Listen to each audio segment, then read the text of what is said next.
pizzas, a naked salad, or no name cake.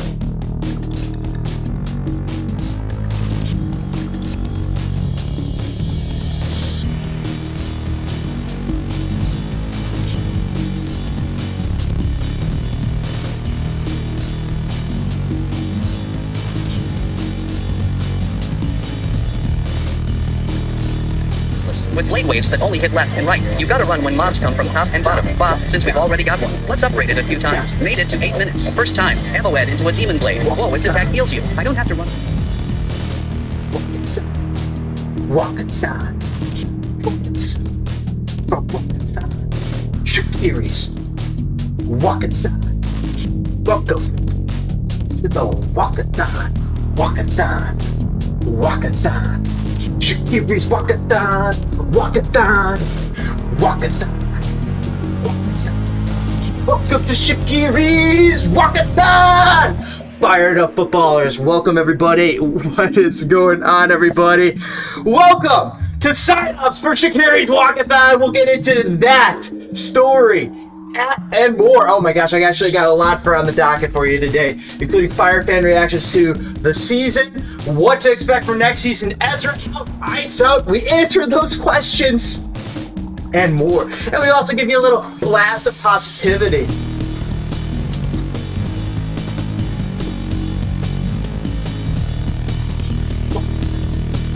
Walkathon. Walkathon. Shaqiri'S Walkathon. Walkathon. Shaqiri'S Walkathon.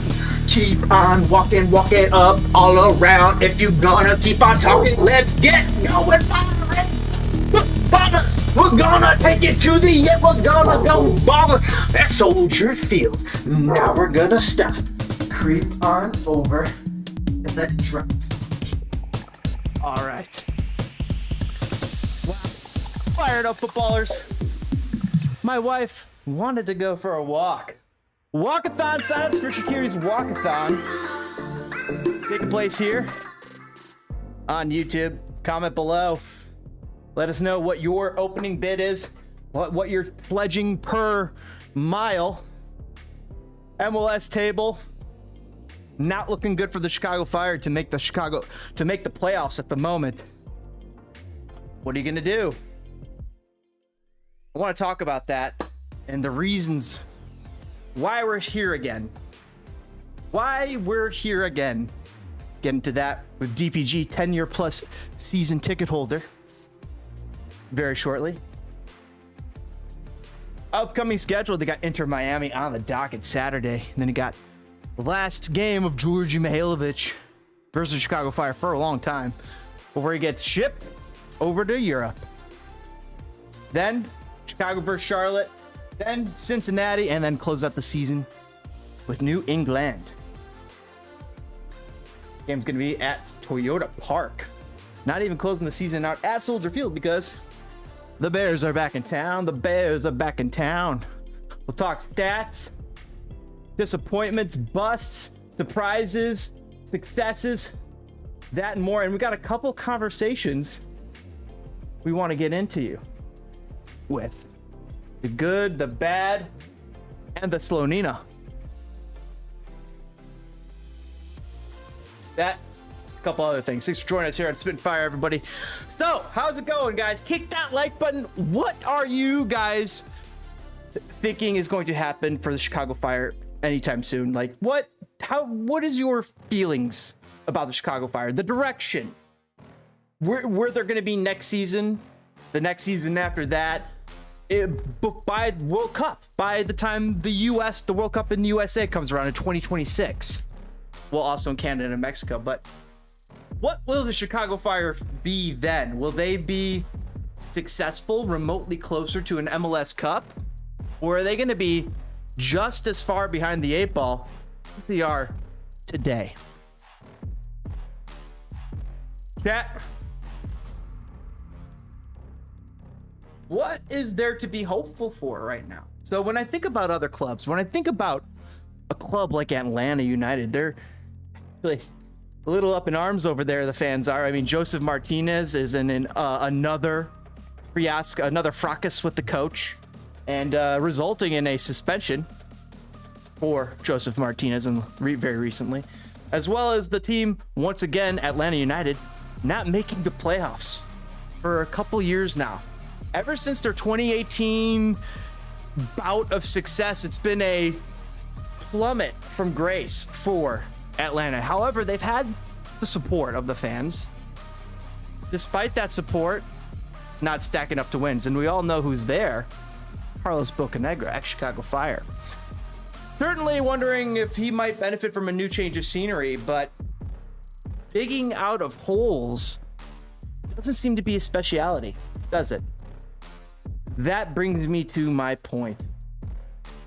Who have the Chicago Fire hired to get them out of this hole that they have dug, and then also was dug for them, and then the shovel was handed back by MLS and John Garber, and then they passed it back to the Fire, and no matter what, and then they passed it over to Nelson Rodriguez, and then they passed it over Heights, and they passed it upon, no matter what, somebody was scooping, or they passed it over to Hauptmann, then they passed it over, now it's Joe Mansueto, and Joe Mansueto has unwittingly picked up the shovel and continued the burial of Chicago Fire. Now, one thing I've often said here is how the Chicago Fire have did really well to seemingly pull out the rot inside of the club and readdress those, and with new foundation, new cement, new wood, new fixings, and really fix what needed to be fixed.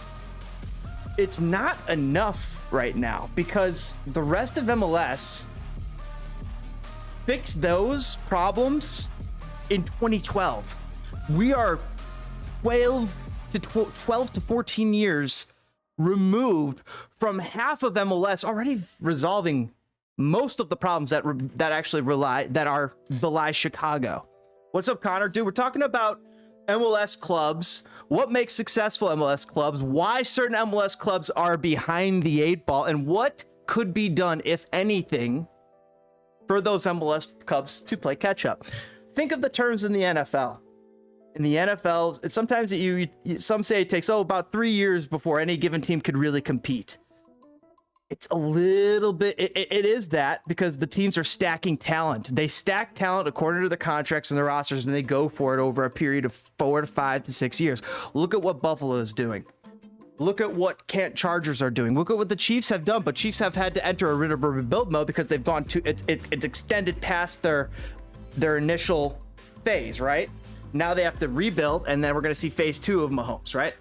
So too goes with soccer clubs. Chicago Fire have not yet truly evolved since 1997 to 2002 happened, and that was one era of Chicago Fire. And then 2002 to 2007, 2007 to 2014, 2014 to 2016, and then 2017 to now. Those are kind of the periods I think that we can kind of earmark for the Chicago Fire. And like those ever since 98, 90, the 01, it hasn't really been good enough. Like there's been flashes, but the investment has been in the wrong places. The choices have been made continuously in the wrong places. The wrong decisions have been not made. Look at how many players are across MLS having success, like John Thornton over at LAFC, and Carlos Bocanegra to a degree when he first started at Atlanta. Look at what those guys are able. Jim Curtin over at Philadelphia, the coach for Leeds United, Jesse Marsh. Look at what these Chicago Fire legends have been able to do, and how none of them have really been involved with the club. I mean, outside of CJ, who's here now, and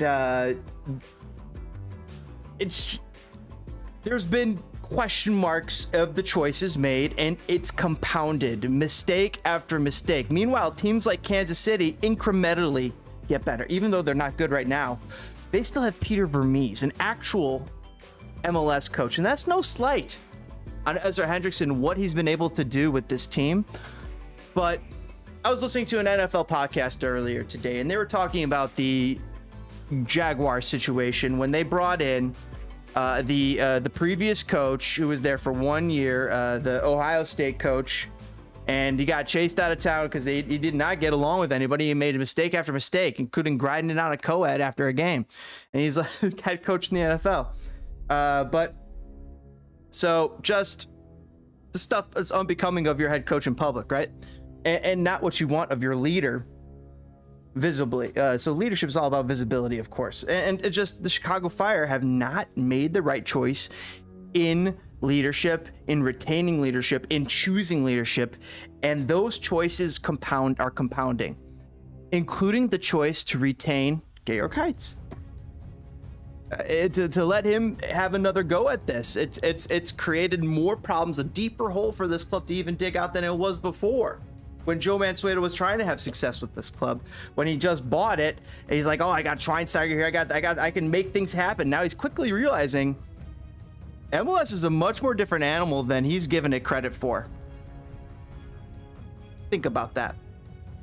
MLS is a much different animal than Joe Mansueto, the owner of Chicago Fire, has given it credit for. He's not treated this club the way it needs to be treated to be able to get it back to successful ways. He thinks he has. He thinks he's done touch-ups, but this is not a well-kept chassis that was given to you by your dad that was been kept in the garage. He's been working on it for years. No, this is a jalopy that's been falling apart since 1962. Missing the hubcaps on one wheel. It has no bumper. The axle is in half on both sides. It's actually, they're not connected fully, so they've created they've re-welded them. It is just, it needs so much overhauling, this whole apparatus, compared to all these other MLS clubs, which overhauled those issues, fixed those issues as they were coming along back in 2005, back in 2008, back in 2015, in order to become MLS 3.0. Chicago Fire are still stuck in MLS 1.5. They haven't even made it to MLS 2. They don't have the facilities to compete in an international level or a national level. Chicago, the third most populous destination city populous in America, and TV network, whatever it is ratings wise. It's just Connor saying the Fire might pull a Chelsea at the end of the season. Well, Chelsea just went and fired Thomas Tuchel today, citing that there's been problems fomenting underneath the surface. I mean, they're not starting Christian Pulisic. I don't know if that actually has to do with it, but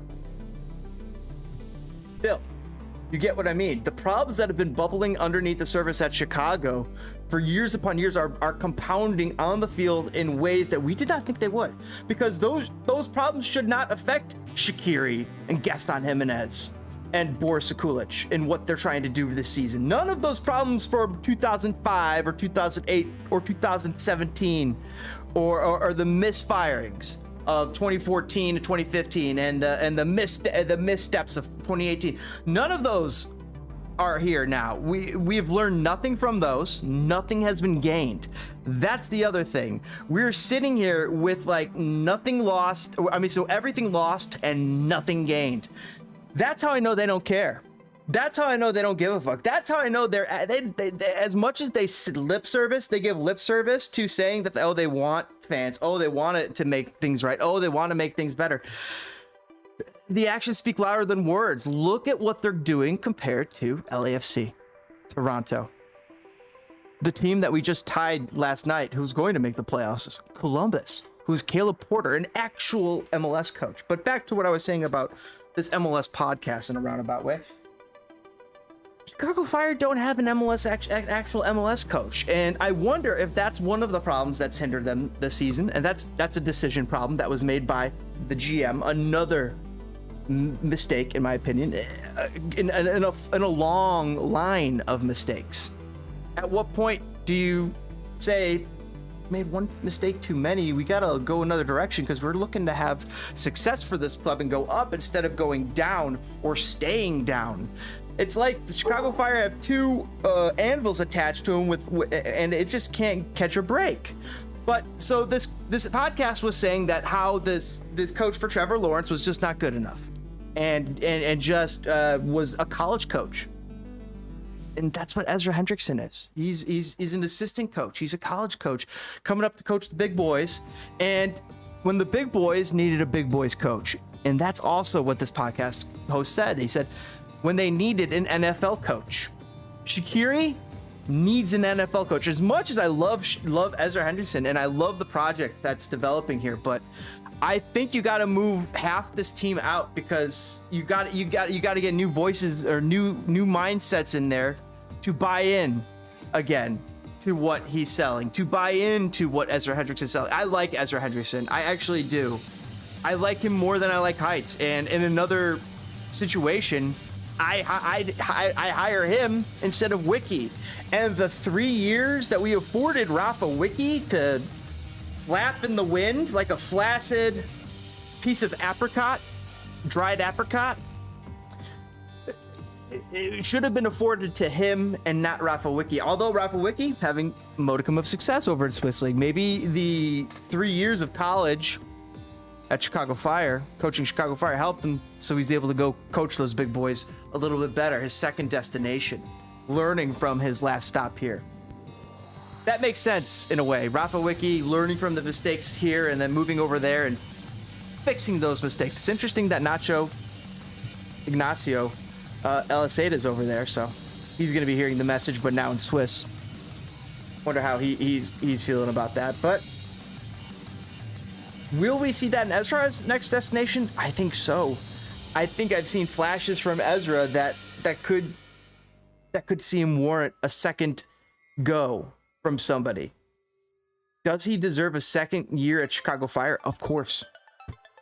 Absolutely. But unless there's someone remarkably better. But then you're restarting the situation all over again. You're pulling the plug. Unless it is a coach who truly can come in and install some tactics that are winning, goal-scoring tactics. I just don't see that happening with the financial outlay that's happening. I see Georg Heidt staying another year. I see Ezra Hendrickson getting another go at it. And Chicago Fire fans having to suffer through it again. I do wonder if next year will be different, but what hope is there that it will be? We have a player in Shaqiri who does not want to be here anymore after the World Cup. He's done. He is so cooked here. He is like, he's ready to go back to Europe. He will push his way back to Europe after the World Cup. He's not coming back to Chicago Fire. I guarantee it. If he does, might have to get a Shaqiri jersey. But the only way he's coming back is if it's for that contract, and maybe he can't get that contract elsewhere. I still think he might even take a pay cut to go elsewhere, back to Europe.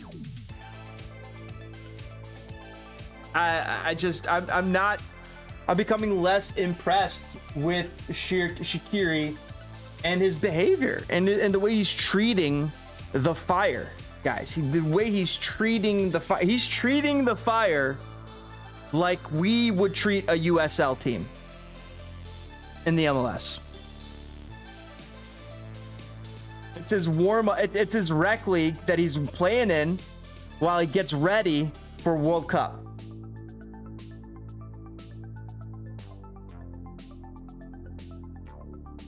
Your guy only came to MLS for World Cup minutes, to be honest. Exactly, says Connor.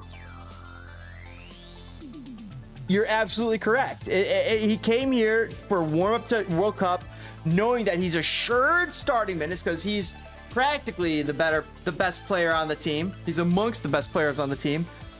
Mueller looks better some nights. Guti looks impressive some nights. John Jader Duran has a night or two every once in a while. I mean, Pershabilko is now quietly leading the Chicago Fire in goals, guys, with 5.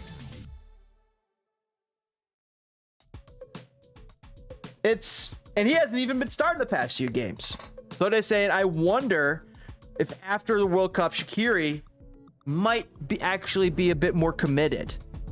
Worried about that injury right now. So maybe Sodays brings up a great point. What's up, Sodays? Good to see ya. Sodays brings up a great point. What if he is just in injury mode. He's got an injury, and he's like, I gotta make it to the World Cup. I am carrying this, and then after this World Cup, I could come back, refocus, and win an MLS Cup and shut these mother truckers up, right? I could see that. You could see. I think you could. Shaqiri is an interesting player, guys. You could see that fire. You could see that flame. You could see that shoulder. But also, you could also see the rejection. But also, you could see the the want to prove you wrong in him, and that's what I do like about Shaqiri. Yeah, I followed it. World Cup, not WX. World Cup. Yeah. Are the Fire still mathematically able to make the playoffs? I do not believe so. So 38 points, 32. They have 4 games left. Let's double check. 5 games left. So they could go on a 5-game tear, stack 15 points, and maybe have a chance of making the playoffs, but it doesn't seem likely. Connor, they're shooting for 46 points, which is they're at 32. They are well off. 14 points off. So they really need to go 4 wins and 1 tie on their last 5 games here. And I really doubt we're going to get a Shaqiri that's going to be putting on a full effort. He's going to be more of what we've seen the past few games. He's in World Cup preparation mode. If he feels something pop up in his leg, coach, bring me off. He's got to be ready to go for World Cup Qatar 2022. What's up, FC Neo Tokyo? Thanks for coming back. Thanks for renewing. Greatly appreciate it. Mitch Kelzer, thanks for renewing. You're a Chicago Fire. You guys are amazing Fire fans and supporters of Spitting Fire. Greatly appreciate it.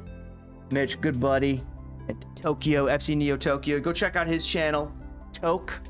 He's got a good one. He's Trippin' Toke over on YouTube. We got him on listed as our friends of the channel. Been playing some fun games lately. But Slow Day saying, they're shooting for 46 points, and that's 4 wins and 1 tie. I don't see it happening at the moment. Guys, I also want to talk about some of these other things as well. But besides stats and how Shaqiri is leading the Fire far and away in stats, 4 goals, 11 assists. I mean, he's producing as you want, as a DP should. He's producing what you want out of Gaston. Well, maybe you want half of that out of Gaston, but all the same, you're getting stuff out of, you're getting performance out of Shaqiri. It's just, you're also getting a person who pulls himself out after 30 minutes when he's got a little thing in his leg that he's like, that's popping up. He's got a little thing in his ankle that he wants to go attend to and rub some lotion on the sidelines, or he forgot to put suntan lotion on before the game started. So it's about 45 minutes, and yeah, just take me out, coach. But the other thing that we don't see about, that we can't forget about Shaqiri is, as much as that reason is because he is a competitor. He wants to be able to compete in the World Cup, in the greatest competition of soccer. And he still thinks he's amongst the best players to be able to go do so for his nation and be able to, he's the best shot they got to go as far as they can. We need him, and it's, so this is kind of the problem with Georg Heights. We highlighted this issue. I think even Slow Days was talking about it. We were way back when we brought in Shaqiri. We were saying, what's going to happen when World Cup comes around? What happens when push comes to shove? And we were saying he's probably going to lean towards taking himself off early and preserving himself so he can make the World Cup. I don't see 46 points happening for Chicago Fire. Do you, chat?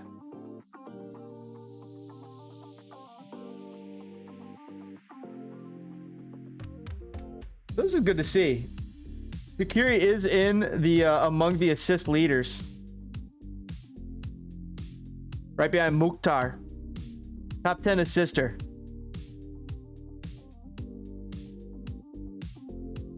Where's Georgie? He's not on here. Go to goals. Mukhtar with 21 goals and 11 assists. Dude, Mukhtar's been playing out of his mind. Driussi. Gazdag absolutely has been unreal too. For Jesus Ferreira. Brandon Vasquez. Arango. Ebo Bise. So they're saying, I believe we wanted a 15-20 goal contribution from Shaq to be decent this season. This is likely his last. What? His last World Cup, and that is his priority. We knew that was coming. We knew that coming in. I agree. We kind of knew that coming in, but to get so little out of Gaston Jimenez in the meanwhile, and now to the point where he's injured and we're not going to get anything out of him, it makes the sting of losing Shaqiri to the World Cup, or the preparation of World Cup in a way, hurt even more, because now you're down 2 DPs. And I think you were already playing down 2 DPs when you were playing Gaston Jimenez here, because to a degree, Mauricio Pineda made more sense to start next to Federico.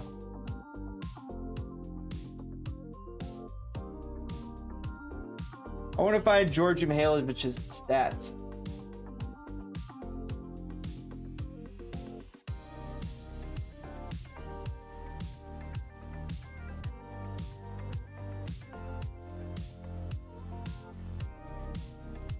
Let me pull them up. Right here. For 2022, 8 goals, 4 assists. So, imagine Georgie on the scene. What's up, Angus? Archduke in the house. Duke. What up? What is up, Angus? Good to see you. Good to hear from you. Talking a little MLS and Chicago Fire. What the heck's going on there? So this guy thinks he found Casper's Instagram account. Kind of looks like it. Because Prishbilko needs to play 90 minutes. Prishbilko hasn't done anything with the time he's been given on the pitch. He's not a lone striker. Heights got fleeced by Philly and got a player that can't play in the system that they were building. No, with 90 minutes, he's very efficace. And he's very efficacious. And he's the best striker that we have, actually. He can score in any situation. He's our leading goal scorer, guys. Oh, wait. You're serious. Let me laugh even harder. Bro, you see the matches? Who's the best striker in Chicago now? Well, Casper's right now. Casper's got the most goals. Is he the best striker in Chicago this year? Maybe. Is he the best striker in Chicago next year with another year under the belt of John Jader Duran? And maybe a little more dedication to him as the starter? Maybe a little different. But all the same, he might be right. Commenter said, Casper Shaqiri are square pegs in round holes. Let me know if you guys agree with that. Square pegs, round holes. Yo.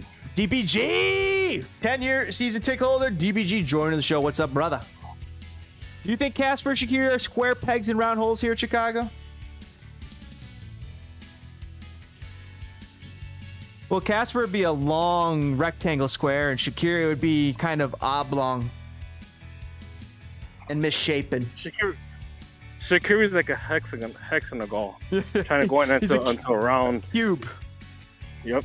It's the cube, right? He's the master cube, or Yep. something like that. And the problem is that at least Shaqiri has scored goals and actually has provided tons of assists so far. So that has been good, and he is amongst the league leaders in that, and that must be commended.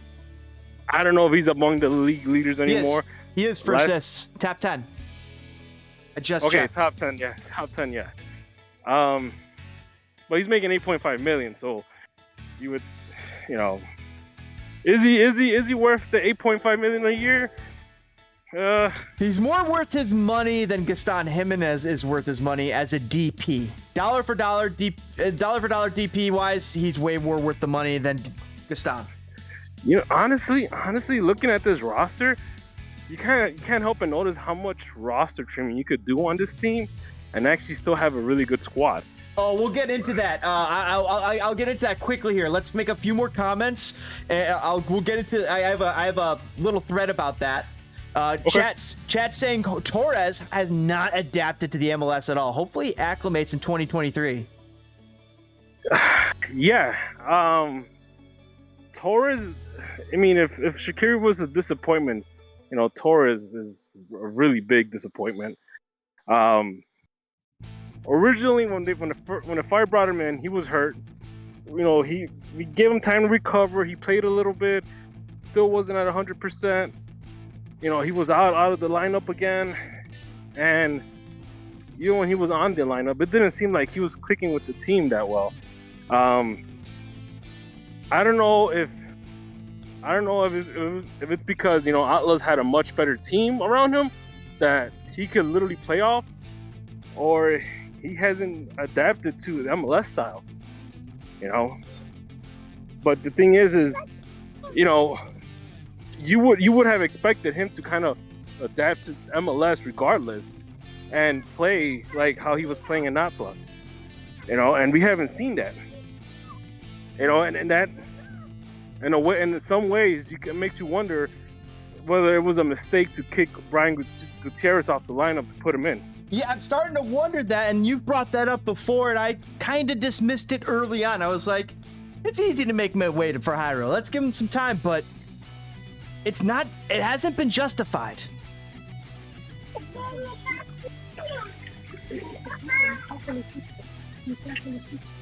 Yeah, I mean, Brian Gutierrez, when he came off the lineup, Brian Gutierrez was probably playing his best football, or best soccer for the American listeners, and in that span.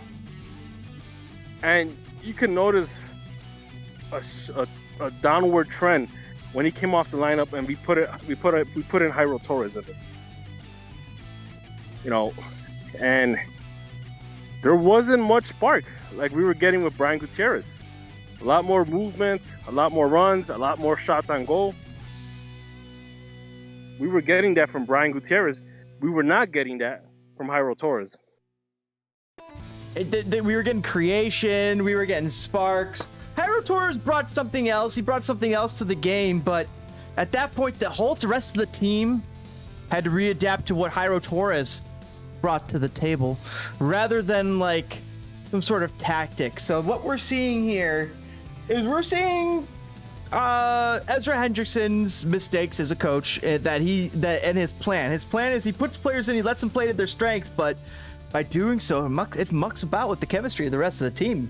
You can't just plug and play like in Liverpool, where a lot of these players, may have different skill sets, but they overlap in certain areas and they have a general plan, even though Liverpool's struggling, maybe not the perfect example to use right now, but the fact that they have a plan on offense, on defense, and that plan is not really what Chicago Fire has in store when Brian Gutierrez or Jairo Torres switch out. It's a different thing each time, which is fine. But it's the inability to commit to that, and also when you had something good in Guti and moving away from that, it's kind of it's been a mistake. And has that been a mistake of a new MLS coach, or is that a new MLS coach makes, or is that a mistake that a coach that is a veteran MLS coach like a Peter Vermees makes? I gotta let you go. Sorry. No, I was gonna say that's actually a good point. So when you mentioned Liverpool and the Premier League teams, when they do subs, a lot of times they sub in guys that will keep the tempo. They keep up that tempo. There's no, unless they're playing Park the Bus, there's no drop in their playing style.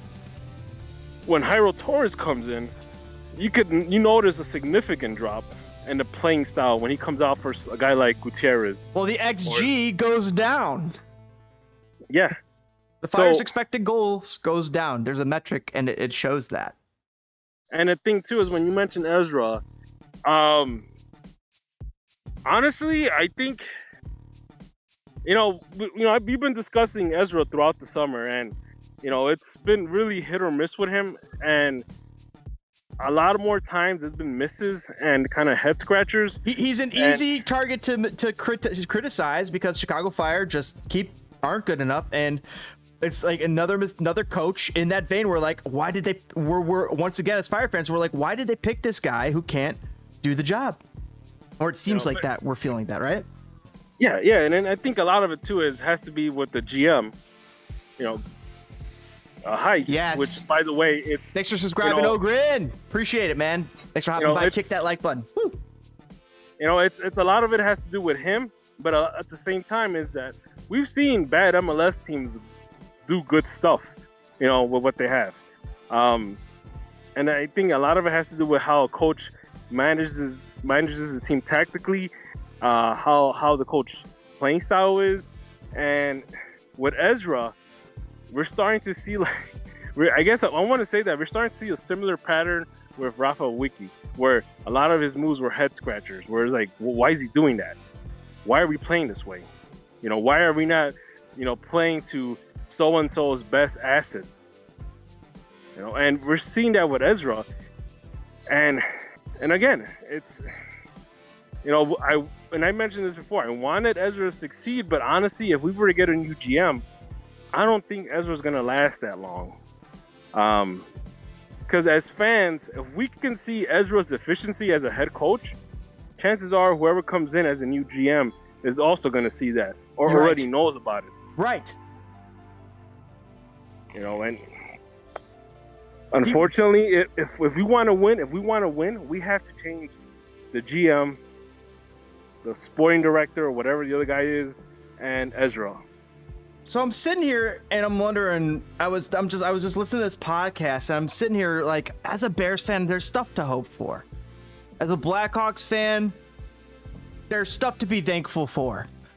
As a Bulls fan, there's stuff to be thankful for and be hopeful for. Michael Jordan and the future. For the Cubs, there's something to be thankful for. For the White Sox, there's something to be thankful for, and there was something to be hopeful for. Kind of disappointed, but we're back to hoping. For the Fire, it's a whole lot of disappointment, and the hope never gets rewarded in the ways that it does for any of those other Chicago sports clubs for the past 20 years, and that is a problem, and that needs to be addressed. That systemic failure has reared its ugly head time after time because these decisions compound. The decision to keep Garrick Heights here for another year and let him retain and bring in a new coach compounds and digs the Fire, who are already in a deep hole, even further behind. It sets them even further behind Columbus Crew and Minnesota FC and Cincinnati. Chicago Fire is truly behind Cincinnati FC and Minnesota FC, and to a degree, maybe even Charlotte. And yet they've been in the league since 1997.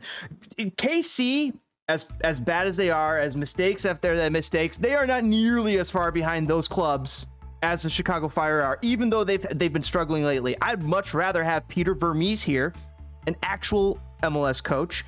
I think he'd be able to get more out of the squad over the entire length of the season had he been here. And that type of decision making and that failure of decision making, it has just gone on too often, and it's not going away, DPG. That's the problem. There's no indication it's going away. You mentioned about hope. I think the only hope that as Fires fan we're so used to is hoping for a good rebuild. And we always talk about rebuilding every year. Every year it's a rebuild. So next year it's gonna be another rebuild. That's the running joke, is that every year for us is a rebuild. And you always hope and wonder, like, maybe this time they might actually get it right. Maybe this time they might hire a good GM. They might hire a great coach. He could turn it around. And imagine, you mentioned about Peter Vermees. Imagine Peter Vermees in Chicago with Joe Mansueto's money under a GM like Garth Lagerwey. You put those two guys together, they can make magic. So Peter Vermees runs a bit more of his team than I think he would allow for Garth Lagerwey. That's the one thing about Peter Vermees' team. He is more responsible for the players he's bringing in, but he's also having to deal with Kansas City's budget. Imagining what he would be able to do with a team like Chicago's budget. So bringing in Peter Vermees kind of precludes you bringing in a guy like the Sounders guy, but Either way, we need a culture changer. We need to bring in that level of guy. That's a Bruce Arena. There's culture changers in MLS at every different level. And Chicago Fire has none of those. Yeah, none of those, hasn't had them for years. And guess what? Some of those culture changers have been Chicago Fire players. And that's actually the sad reality. It's heartbreaking. We have all these guys from a successful era of the Chicago Fire history that have gone on and done great things. You got Jesse Marsh out over there in Leeds United making things happen. You have Bocanegra as a GM. You have John Thorrington as a GM. So we've had guys.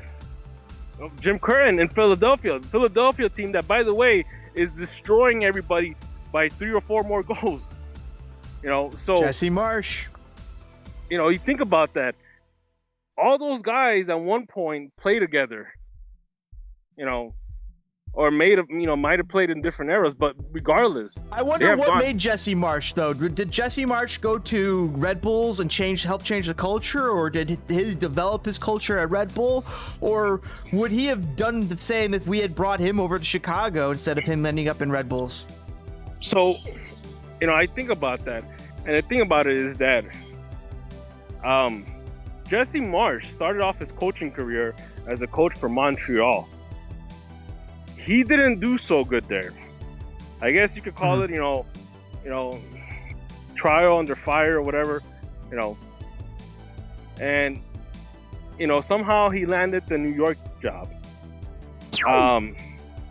And, he turned it around for that team. I'm trying to think. Was that around the time that they had brought in Ali Curtis as a GM or either got rid of him? Or they got rid of him, and so they're saying that they gave Curtin a really long leash then. 2016-ish, people were calling for him to be fired. They say we fired the kick guy to change the culture. Still sucked. Yeah.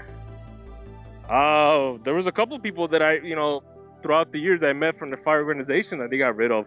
And these guys were around since 1997. Mm-hmm. Because they figured, okay, well, we're going to start a new regime. Let's just get rid of everybody that belonged from an era that we were successful, and let's just start from scratch. Let's get rid of winners. Yeah, that's loser mentality. So, and look where we're at. We're in a rut. We can't get out of it. And we cannot get out of it. DPG, it's not just a rut. This is a crater. This has been an impact from space. How deep this crater is, you would think this is a meteorite that's been running around for the last 3 eons that just smashed into Chicago and just pummeled the Chicago Fire into inexistence, deleted them because they've been gone for the last 20 years. I always refer to this. What team, and it hurts me to say, but what team, if you pulled out of MLS, it wouldn't matter, it wouldn't affect them? Chicago. Yeah. It hurts me to say, it pains me to say it, because it shouldn't be that case. It shouldn't. It's mishandling. It's gross negligence, and also nobody wants to even bring this up as often as we should. It's Don fucking Garber's fault, guys. It's all fucking Don Garber's fault. It is. We should be up in arms in Chicago. Chicago fans should be dead set about getting Don Garber the fuck out of MLS, far out, and get a new voice in there, because he is the reason. Chicago is not Toronto. Chicago is not Seattle. There is one thing that has been constant, and that is Don Garber's fucking middle finger sticking it to Chicago. And it makes you wonder, I just realized that. And also you actually had a good point there, because it makes you wonder, you look at teams like LAFC that are signing like 3 or 4 DP caliber players on TAM deals. And you look at teams like Seattle and Toronto making moves that you're wondering how the hell do they manage to do that in their salary cap, And I wonder how much of that Don Garber has a hand in. He artificially depressed Chicago with his grubby little fingers. Yeah. And meanwhile, he took out Miracle Grow for Toronto. Took out Miracle Grow for LA Galaxy. It's not working right now. They got to pull out some more. They took out Miracle Grow for LAFC. They even took out Miracle Grow for Club de fucking Foot Montreal, letting them take Didier Drogba. What the fuck is wrong with them? I'm swearing now. The governor's off because Garber crossed the line and continually crossed the line, and we as Chicago Fire fans have let it slide. We've been kind of confused into believing, he's not has anything against Chicago. Yeah, he wants success for the league. He wants success in Chicago. He wants success in Chicago. He put Nelson Rodriguez here to make sure that Chicago stayed down, depressed, because he is a mole sent from the NFL, DPG. Yeah. He is here to make sure soccer does not overtake the NFL. And you know what? Conspiracy theory. Yeah, I mean, you mentioned Nelson Rodriguez. You know, the funny thing is that when Nelson Rodriguez came, and I don't know if I mentioned this before, I remember the first time I met Nelson Rodriguez, they were having a grand opening at the Fire Pitch or whatever. It was like they had just barely opened in. They had, Pano was there, his first year as coach, and Nelson Rodriguez was there. And Nelson Rodriguez made this whole spectacle about, team building, about club, tradition, honor. He literally stood on a chair and started shouting these things out like you would think that this is something like a 10-year GM will be doing, But he tried to hype everybody. You try to hype everybody up, and at the end of the day, all he did was pretty much just ruin the Fire even more. And to make matters worse, you see the guy standing next to Don Garber at an All-Star game, like nothing happened. Like that guy doesn't even. He's not even mad at what Don Garber has done to Chicago Fire, and he was directly involved with it. That tells you what? He's a minion. Yeah. He got paid upward. He got promoted upward. I personally think it's time for Don Garber to step aside. Yes. And just let someone else take the reins. Guys, that's our new campaign. Screw Heights out. There's nothing that's going to actually change Chicago Fire more than getting Don Garber out. Nobody said it until today, DPG. Nothing will change Chicago Fire more than getting Don Garber out of office in MLS. No one will benefit more than Chicago Fire. And on top of that, it kind of makes you wonder, like, if Don Garber is out, because the only good thing that Don Garber did was keep the league alive 20 years ago.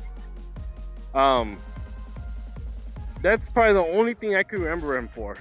I don't care about how many teams he brought into the MLS. I don't care how many expansion teams he brought in. But it makes you wonder if whoever becomes the next MLS commissioner, how much reign are they going to give the owners? Because you have owners that want to go beyond the current salary cap, that want more freedom in the player market because they have deeper pockets. I'm sure Joe would love to solve his problems with money, but Joe's not even amongst the top 10 richest owners in MLS. He's top 15 at best. We think that we Chicago Fire fans have been hoodwinked, guys. Absolutely hoodwinked. We think we got one of the richest owners in MLS because he's a billionaire. Are you kidding me? He's not even top 10. I mean, at least he's not Andrew Hoffman. At least he's not Andrew Hoffman. Yes, that's true. How's this for kind of, I don't agree at all, but it's an idea, but I'm going to say, would Shaq work better next to Federico Navarro as a deep lying playmaker? Federico could disrupt it, feed it to Shaq. Shaq springs the attack. Says no, Gaston, I'd be interested to see him there with all the defensive duties on Fed, but that's exactly what it'd be, all the defensive duties on Fed. Pretty much. And on top of it, think about this. How motivated is Shaq going to be to play here next year once the World Cup's, come and gone? I'm wondering that. I see, you see, he's a confusing player because he does have a competitive fire. He absolutely does. It's burning in him, but the way he goes about it for the club is not, it's for Shaqiri'. It's not for the club. That's who it's for. You know, it's like, you know, a lot of times it makes you wonder that we were kind of spoiled with Bastian Schweinsteiger, his attitude towards the club and the city. Absolutely. You know, and we were hoping for something similar with like that to Shaqiri, you know, with Shaqiri. We haven't gotten that. The only thing we've gotten is a guy that's more loyal to play on the Swiss national team than he is for the Fire. Oh, for sure. And Bastian Schweinsteiger was for sure loyal, was so loyal.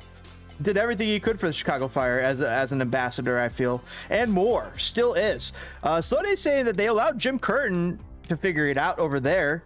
Should we really change every 3 years or try to learn our way out of it? Well, that's the thing. They were in a position where they could let Jim learn, and they could let Jim grow to become the coach, because they're not Chicago. And we need an established coach. We are to be respected. We're not supposed to be the backwater college of MLS. We're not supposed to be the SEC feeder colleges to the big boys. We're supposed to be the big boys. Yeah. And here's the thing too. Something to think about. What has Jim Curtin's team in Philadelphia, what have they done the past couple of seasons? You know, except for this season. This season they're on a tear, but what about the past couple of seasons? They've won regular season games. They've won a lot of regular season games. But they haven't won an MLS Cup. Have they won a US Open Cup? I don't think so. I'll have to double check that right now. Philadelphia Union. They only started playing in 2008. Wow. Let's see if they've won ever.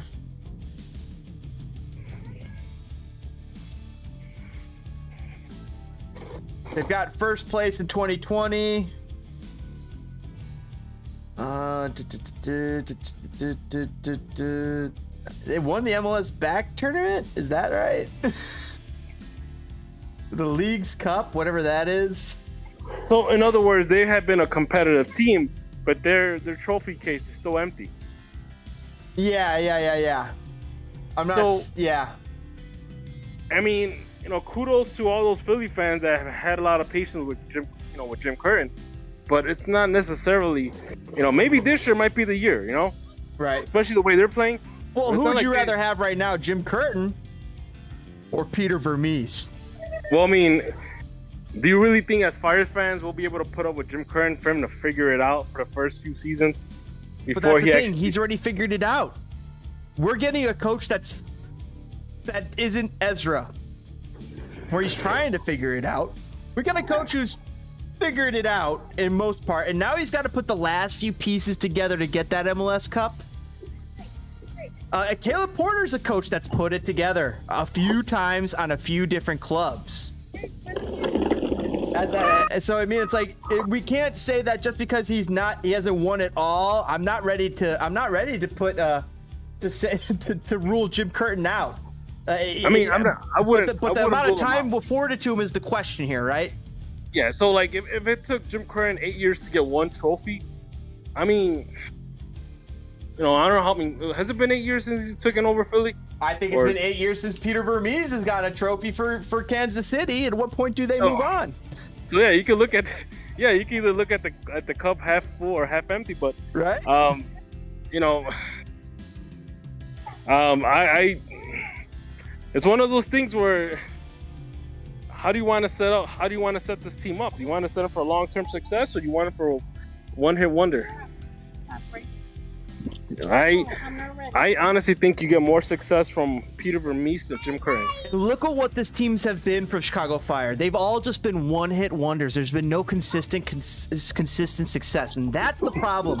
We have nothing to look forward to for next season. We've got DPs that are either too old or too expensive and that don't fit with the rest of the team, or if they do, they might be leaving. It's just so many unknowns, and still we have a coach who's a college-level coach, a USL level assistant, MLS assistant coach. He's still not an MLS head coach. He's becoming one before our eyes, and the question is, can we keep affording the man time to do so, to develop?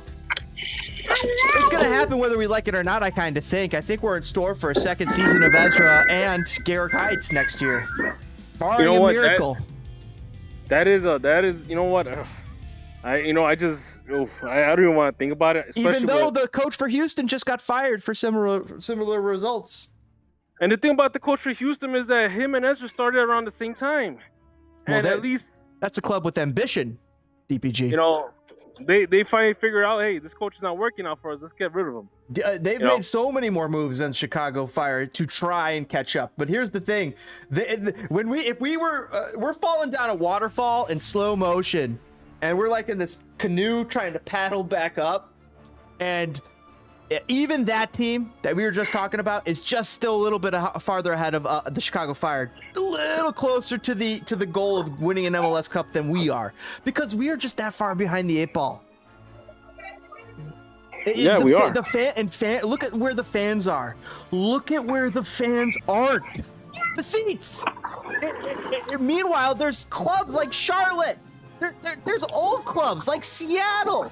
Old clubs that can get people in the seats. Why is Chicago struggling for interest in one of its most popular sports in Chicago? Yeah, I mean, you know, you look around the league, you look at teams like LA Galaxy, LAFC, you know, teams like, New York NYFC. I don't want to add Charlotte to the group yet because this is their first year. And people are excited for expansion teams. But you look around the league look around the league for teams that have been around for a couple of years, and their fan base has either grown, or or it has people they're more widely known. I don't know what other teams' fan base is actively shrinking as fast as Chicago. Not even San Jose. I got raptor noises. I'm sorry about that. Yeah, I'm outside. No, it's great. I thought it was a raptor. So it's beautiful. Right. Enjoy the summer still. It's like the last few days, right? Yeah. But it's like this. It's how was Section 8 back 10 years ago? In terms of fan following, fan base, you had a lot more supporter groups. There were people more involved. There was more hope. It's because the hopium, the tent, it's like out of service, and it's not serving Chicago anymore. And so like everybody else is just existing off their existing levels of hopium. And some of us just have higher levels than others, and so we're still here, and others have left and gone away and moved over to the Cubs or to the Blackhawks or to freaking softball or to lacrosse or to the Wolves. Or to baseball. It's just Chicago Fire are not rewarding us, the fans, in the ways, in the minimum ways that we need to be rewarded in to make it feel fun and worth our while to engage with their product, because it's a product, their product. That we're like, we used to like to deal with this. We really used to like to play with this toy. But this toy is if you looked at this toy, it would look like it was made in a third world country. Meanwhile, you look at the toys from LAFC. It looks like it was made by Apple. Meanwhile, you look at for the toys made by NYCFC, it looks like it was made by Samsung. Meanwhile, you look at the stuff made by Seattle. It looks like stuff made by Microsoft. And then and I said LAFC looks like what? I take my LAFC Apple. From Apple. That's LA Galaxy. That's maybe that's or Toronto. Maybe Toronto's Galaxy. I'm sorry. Toronto is that company. Apple. And then finally LAFC, Tesla.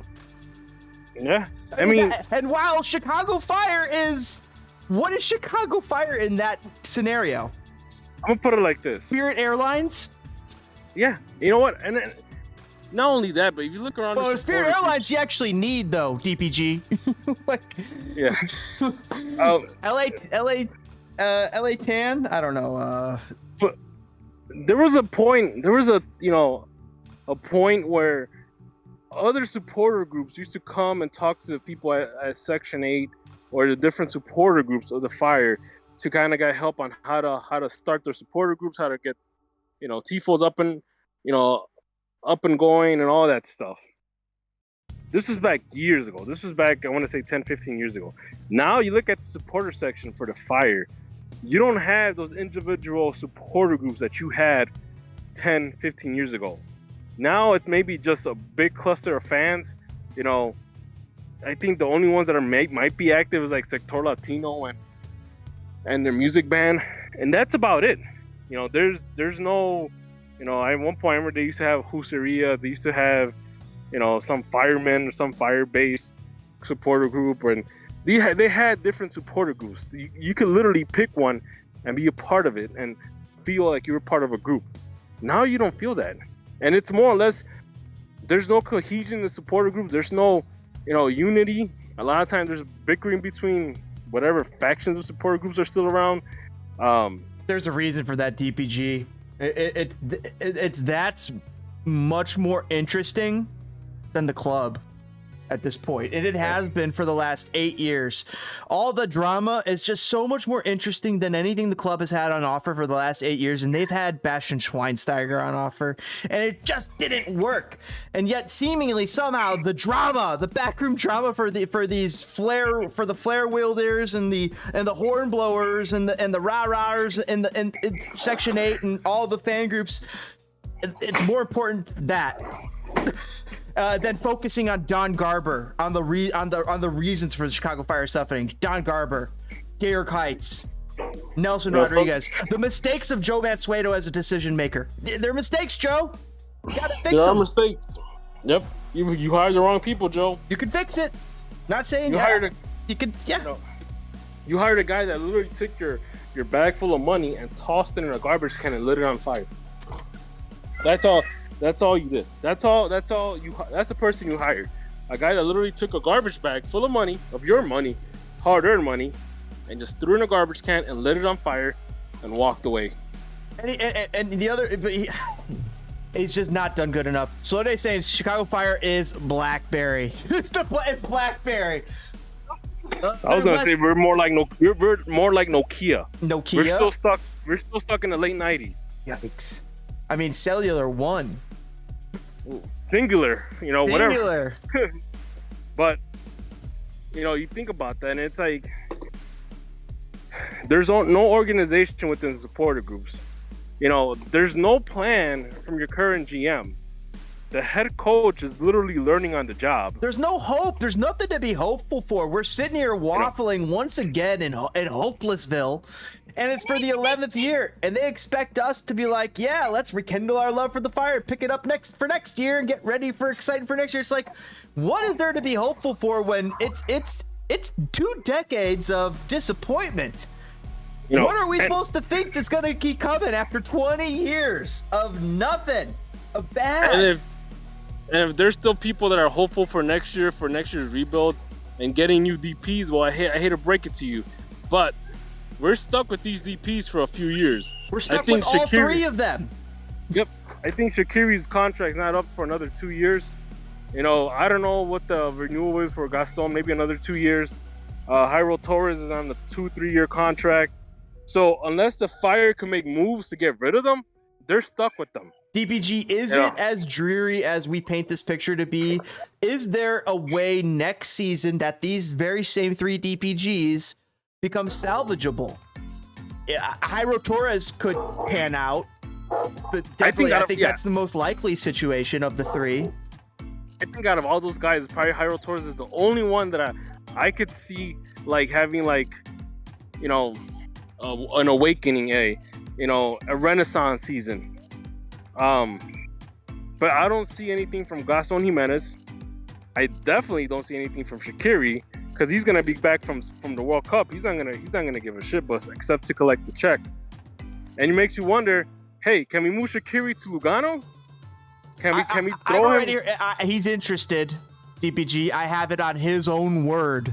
He's interested. We've heard him say in the last month and a half in an interview, MLS is not like Europe, and it basically sounded like he's already thinking about going back to Europe because he it's different here. Yeah, I mean, it's different because he actually has to work.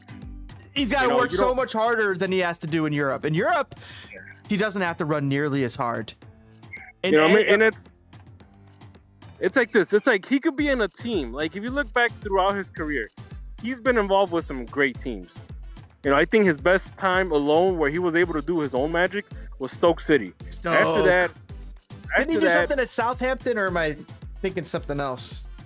You know, after that, he went to Bayern Munich. Bayern Munich is always a stacked team. You know, you don't even have to be the best player in that team to look good. You know, one key pass and you're basically on the cover of ESPN website. You know, same thing with Liverpool. You know, that team is stacked. You give a guy, you score one goal and all of a sudden you're an all-star. You know, so he's been around successful teams, and maybe these successful teams have really hit his attributes as a player. You know, both with with his attitude and his work ethic. Because that kind of starts to show a little bit when he was playing for Marseille. Or I'm sorry, not Marseille, Lyon. It started to show through that he wasn't that player that people thought they were getting that played in Bayern Munich or Liverpool. And now we're seeing a lot more of that with the Fire. Like, he doesn't care about the Fire. So they're saying that Castan's going to be here at least through 2023, and he thinks that Shaq will be more committed when the World Cup is over. He's hopeful. Slodays is hopeful for that. You know, here's the thing about Shaq. He's so injury prone that even if he became committed and he actually had one good game, he'll probably sit out the next 5 because he's hurt. I gotta say, I hope, I can see the possibility that this being a World Cup year, he is treating it differently. That maybe this is not his last year of playing. That maybe he's still got competitive fire in him, and that he is just trying to make sure he gets there to the World Cup. And yes, he is using Chicago Fire in order to accomplish that. But I do see the possibility of, once disengaged with the World Cup, once removed from it, he's going to go, and maybe next year could be he'll think about and treat MLS as his swan song, and maybe give it his all, because we have seen a competitive Shaqiri. We have seen a competitive spirit within the man. We saw that at the beginning of the season. He absolutely has it, and we've seen it in flashes. It's just, you got to cultivate it somehow, and I don't know if you have the coach here that is able to cultivate it. And that said, what coach besides the coach at Stoke City was really able to truly cultivate it out of Shaqiri, besides the other one at Basel? You know, the thing about Shaqiri is that you need to have the right coach that's going to light a fire in him. And I don't think Ezra's the guy for that. You need a coach that's going to be a little bit of a hard ass. You know, make him run on the training ground. Make him run on the field. You know, make him hustle. Oh my God, he's 30 years old, DPG. We're treating this guy like he's 31. He's 30 years old, and this is the effort we're getting out of him? Yeah.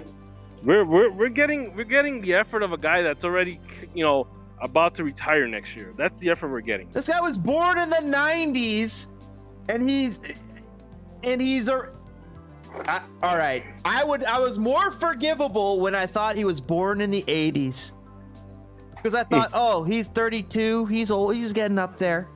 31, 32, you know, it's right around the where you're exiting your prime as an athlete. He's still supposed to have at least a year left of his prime. DPG, what the fuck is going on? He's supposed to have at least another good 5 years before he's like supposed ready. to, but he doesn't have the body type, does he? Yeah, a lot of people were saying those were muscles. That doesn't look like muscles. That looks like muscles from eating cheeseburgers. Yeah. And Giordano's pizza. Yeah, pretty much. I mean, somebody's like, oh yeah, he's all muscular. That's why they call him the Cube. I'm like, I wouldn't take that as a compliment. You know, we've seen what muscles look like, and that's not muscle. That's just a fat guy with muscles. And as critical as we are being of him, but DPG pointed out that he most of these injuries do seem to be precautions.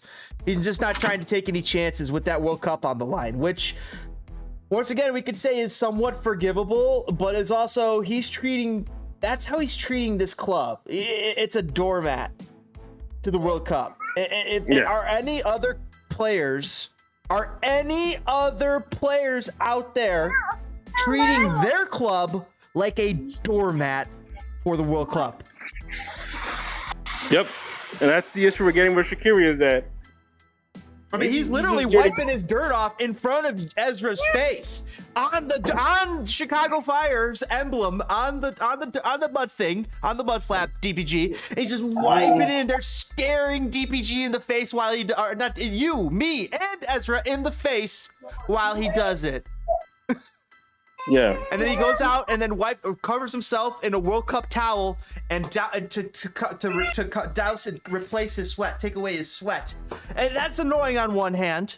It's hard to deal with on one hand because we're like, hey, we thought we were trying to make the playoffs here and, you know, compete. Yeah.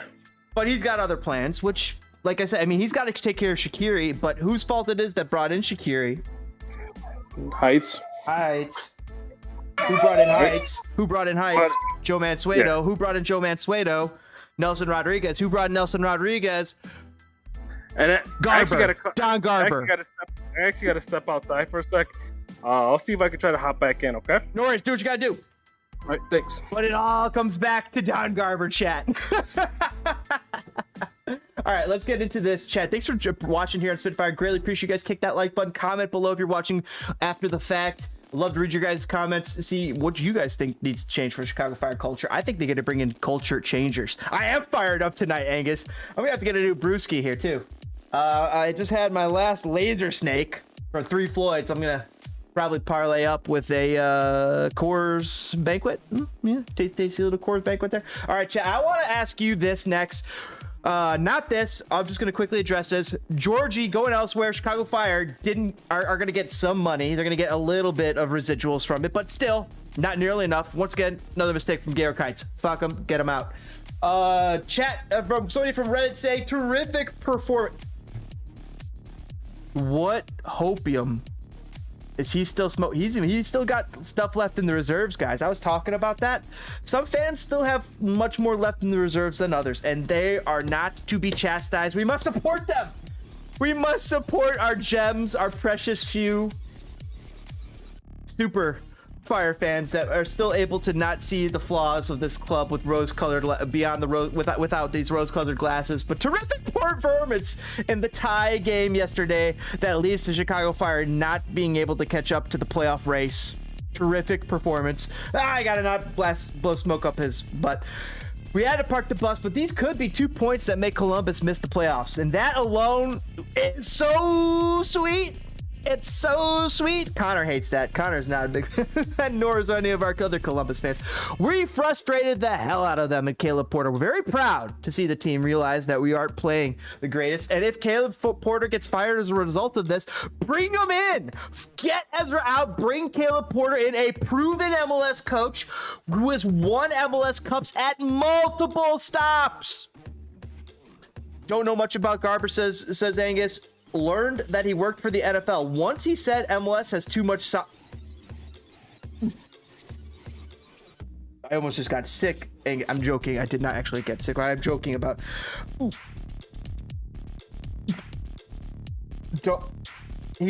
Garber once said. He once said that MLS has too much soccer on TV. What the fuck is wrong with this guy? This is the guy that's leading MLS into the new age of Apple. We as Chicago Fire fans should be on a new tirade. We as MLS fans should demand more out of our GMN than what the fuck that guy just got out of Apple TV. Although I kind of like the Apple TV deal. For us the fans, it really is good for the fans, guys. For fans of MLS, the Apple TV deal is good on one hand. It's good because all the games are going to be on one fucking place. I'm going to be able to look up Bale and find them in the one place, and I'm not going to have to go find them on NBC or NBC Soccer or ESPN or the latest craze of the streaming stuff that's going on out there. Whatever the fuck is going on, I'm going to be able to watch on the one spot, Apple TV. I'm going to be able to see Gareth Bale there, not Christian Bale. I'll have to watch Batman for that movie. But Gareth Bale on LAFC, little Carlos Vela, maybe even a Leo Messi for Inter Miami next season on Apple TV. But terrific performance. Once again, pass it over here. Pass the Dutch to your left. Pass the Dutch to your left. We had to park the bus, and you're very proud to see the team realize that we weren't playing the greatest, so we need to play this way and eke something out on the counter. This is the culture. This is the culture of Chicago Fire. We're grasping onto this tie in the midst of a 13th place season. I commend thee. I love thee. That is insane, says Angus. He must be training to become a senior executive for FIFA.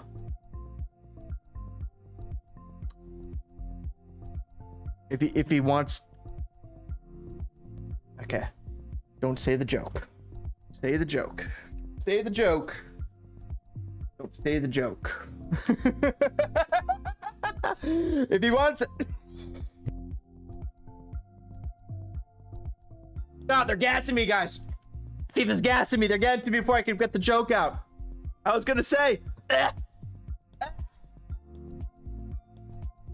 Before the bribe, just gotta take a quick. He's probably already got enough practice taking bribes with all these cities that want MLS clubs. Oh, I feel good. Na na na na na na na. I don't know if that's true. Na na na na na na. Oh, I feel good. Na na na na na na na. I know that I would now. Na na na na na.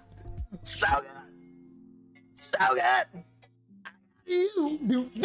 Just a second here.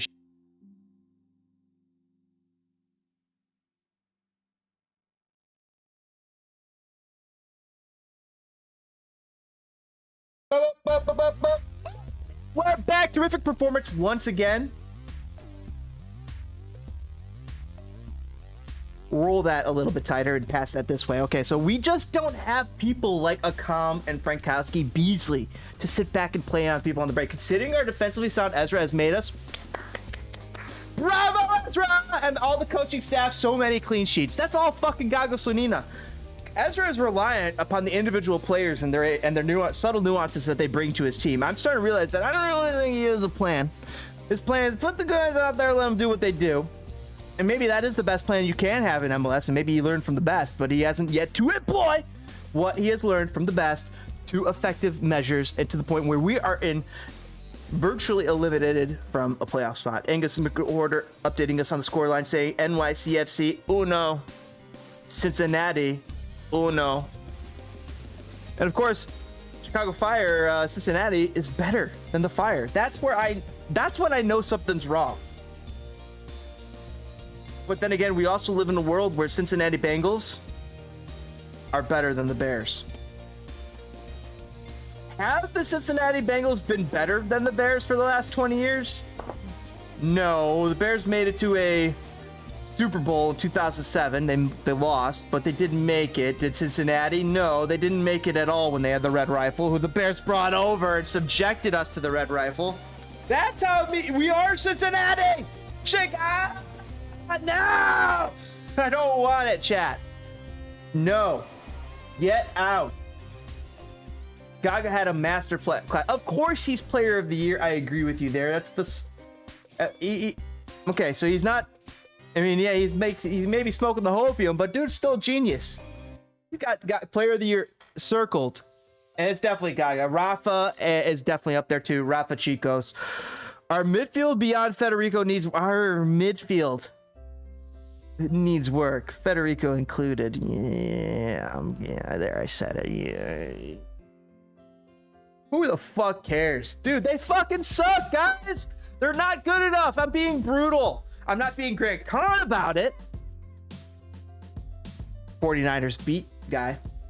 But Sonina is the reason Chicago's draws didn't become outright losses. Ezra has nothing to do with it. Sonina has everything to do with it.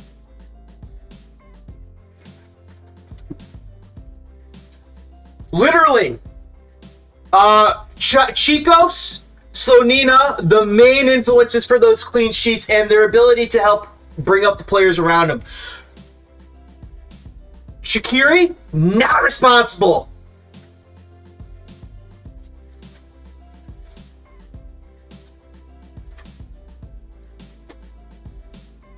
All right. All right, calming down. But on to the next subject. Would Shaqiri work back next better to Federico? No! No! The dude doesn't run. Are you fucking kidding me? Wake up! Fire fans, where the fuck are your brains? Did you leave them in the water? On the water, see it swimming. Is it in Lake Michigan at a Pixies concert? Did you leave your brain swimming? Because guys, Shaqiri doesn't run. Dude trots, dude waddles, dude's a penguin. I've seen penguins in the movie Scamper the Penguin run faster. They were running away from a seal and orcas, and they were evading death, so absolutely they probably had to do so. But that is not beyond the point. I'm just being a little ridiculous now. Okay, let's reel it back in. So Federico is a top CDM in the league, hands down, no argument accepted. Let's put that to the test.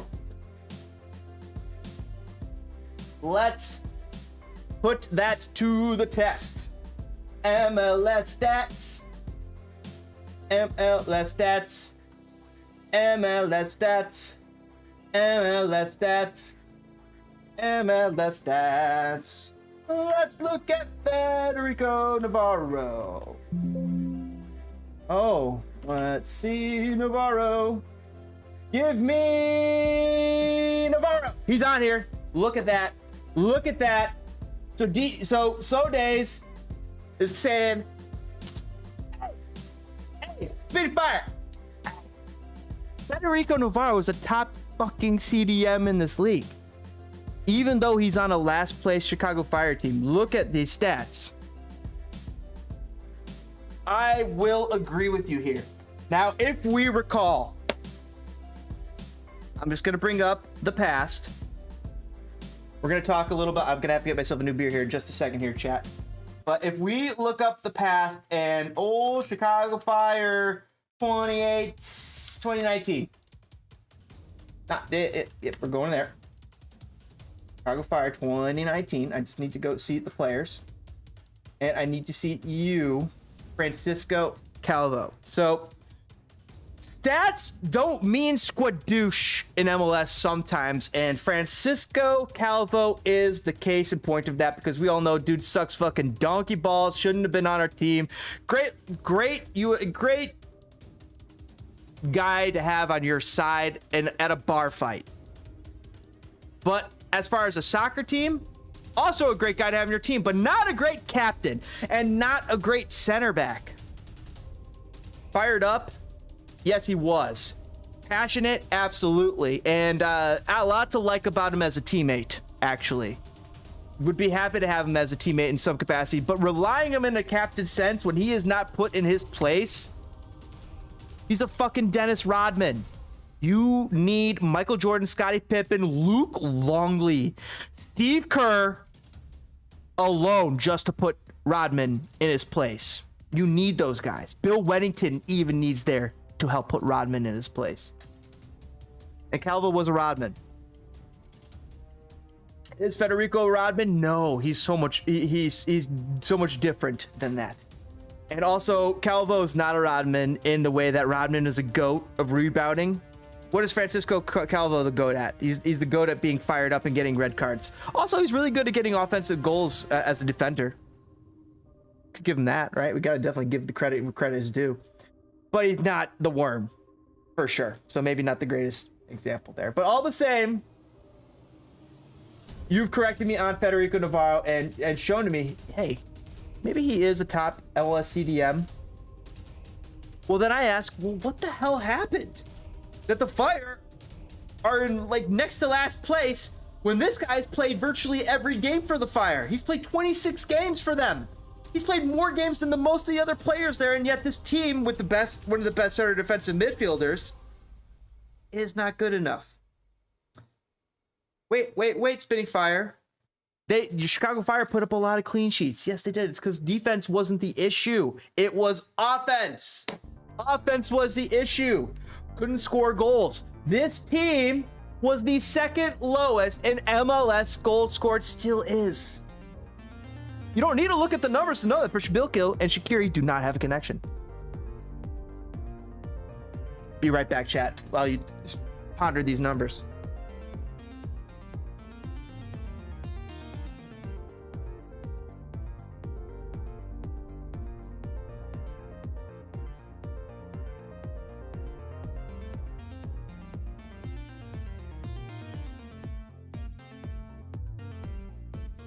So, rubber no doubt. Step out. Show me what you all about. Fingers in your mouth. Open up your blouse. Pull your D-string down south. Bounce. In the parking lot. In the Cherokee. Drop sky. All right, shut up. Put the Biggie Smalls on the shelf. One player doesn't win games. Ask Argentina, says Slow Days, and it's so true. It's so true. It's slow true, Slow Days. One player does not win a team, and that's the crazy thing about Argentina is they got good players in other positions. They're not just Emilio Messi. They had Sergio Aguero. They had other players. Gonzalo Higuain. Like they let's look at the Argentina national team now. Let's see what they look like today. This is probably their closest representation. Lautaro Martinez, right? Lautaro, Leo Messi. I thought Lautaro was kind of like a winger, and they got him up at striker. Angel Di Maria still relying on him and Messi. Lo Celso, Rodrigo De Paul, Paredes, Leon Paredes,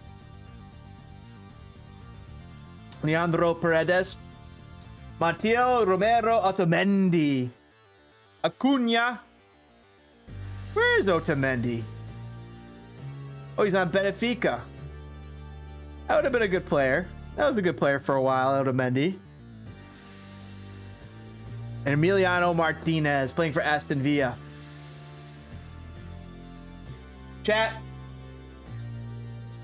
get this. So once DPG comes back, we're going to try and talk to roster stats for next year. So yeah, the Fire are out. 6 points out. But 6 points isn't a lot of points, but given how they played, yeah, the season's effectively over. And so begins our yearly tradition of looking to next year's roster. And this is how it's going. All right, so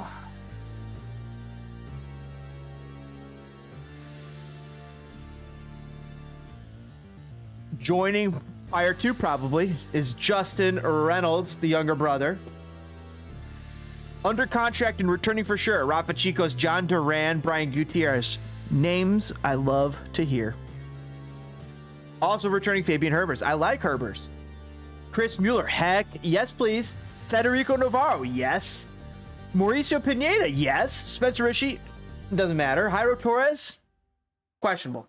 So those are returning for sure. Those are the guys we want to return, isn't it? I mean, even Miguel Navarro, who has his discipline problems, we could maybe give him another year. Under contract, Chris Brady. Under contract, Fire 2, most likely Victor, Kendall, Javier, Sergio Orgel, Mr. Rodriguez. Under contract, Moni. Under contract, possible move to Lugano. Jordan Shaqiri.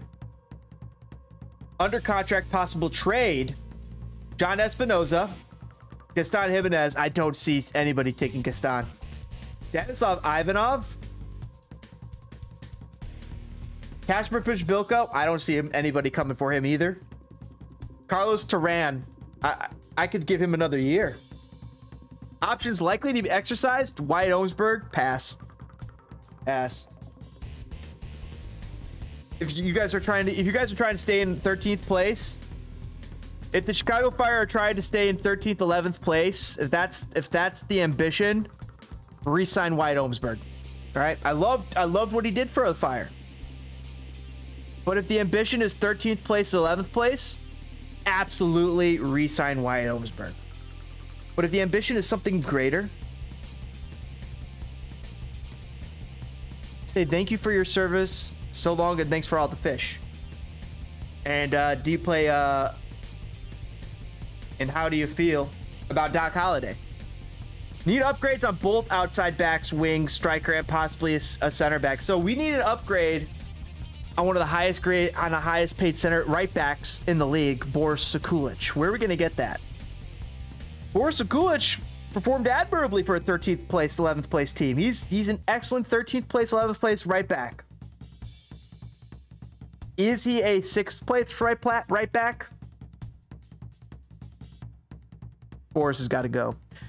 Miguel's got to go. You're absolutely right. And I can see another season of Turan, and I want to see Chicos, Turan, 2 new outside backs. I'm in total agreement there, Slow Days.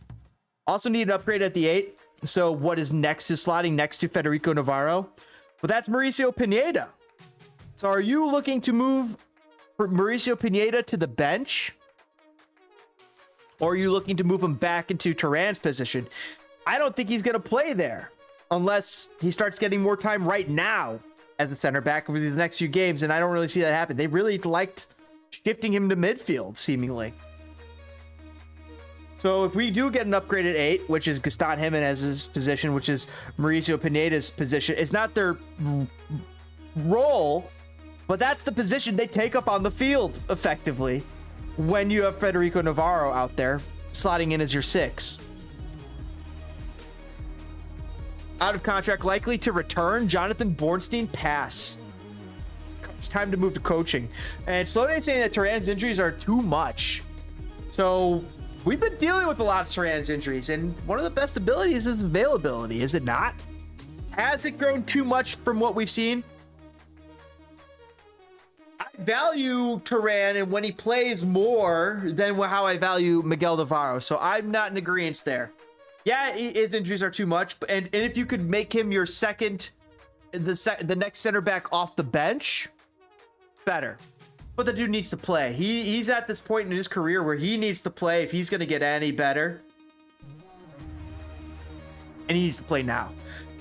Slode says that Pineda's Fed's backup. We need more offense than he or Federico could offer from that position as his duo partner. I agree. Pineda does not offer enough offense as just a solid, as a duo partner midfield, as a part of a 2-man midfield. Is a 3-man midfield the answer?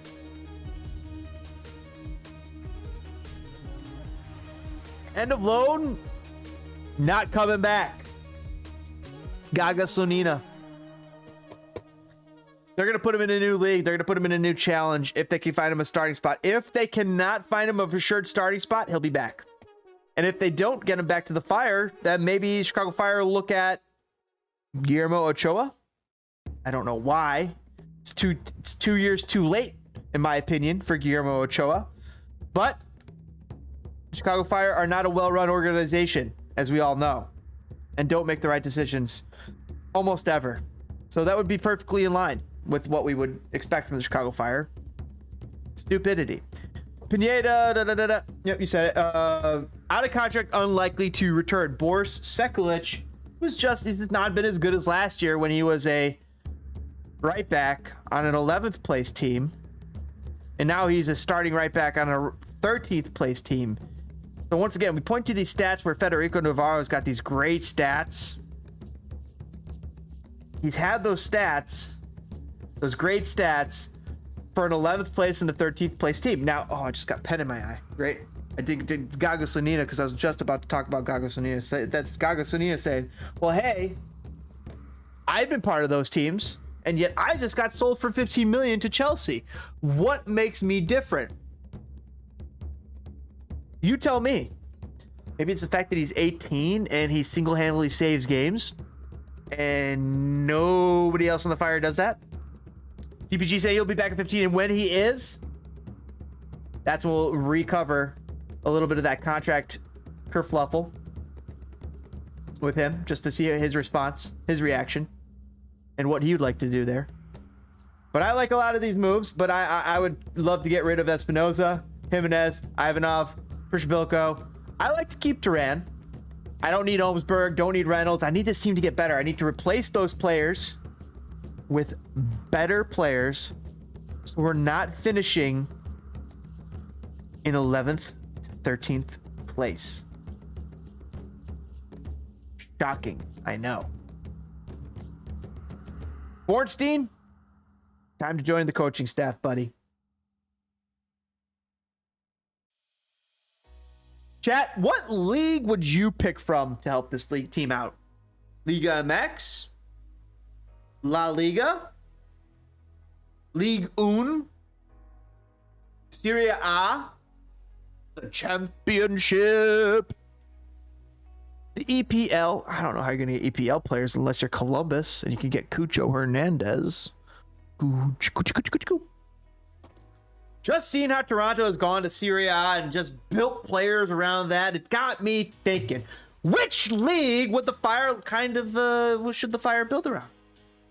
History says the Bundesliga 2. Because Arne Friedrich, right? And Bastian Schweinsteiger. Even though he came from the Premier League, he came from Manchester United and Rafa Chicos. But if we could bring in 3 players, like let's say Toronto did, well, where would you pull from? And I do mean kind of stay realistic, you know?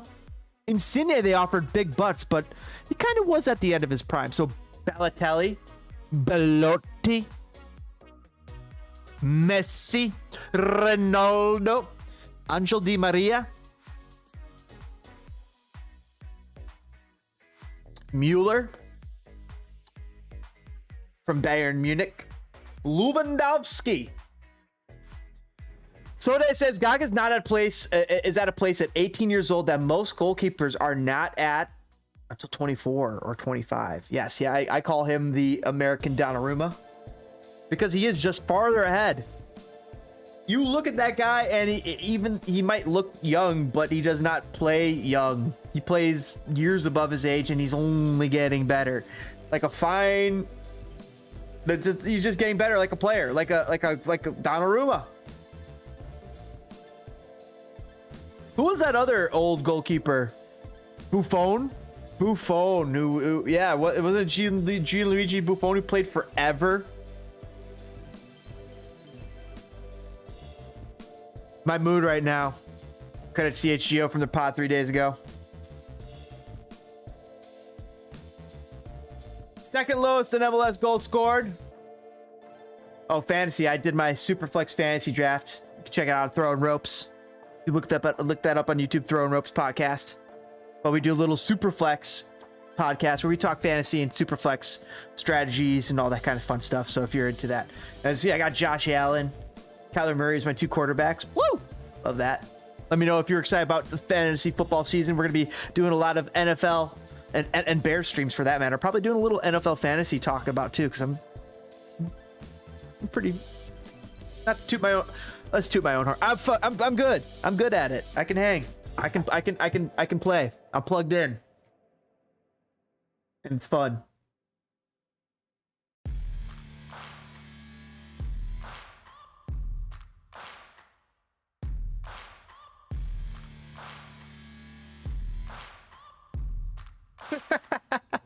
That's the Death Star exploding, of course. After Nelson pushed the button. Or he was. I hope he wasn't inside. Chat. I'm about done, but DPG wants to come on and talk a little fire. I'm about done, man. Chat. What should I queue up? Game of Fortnite? Wordle?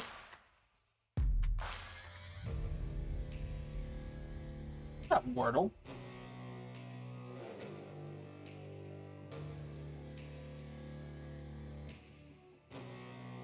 I don't want to create an account. Start with that. Okay, so I already knew it. I already knew it.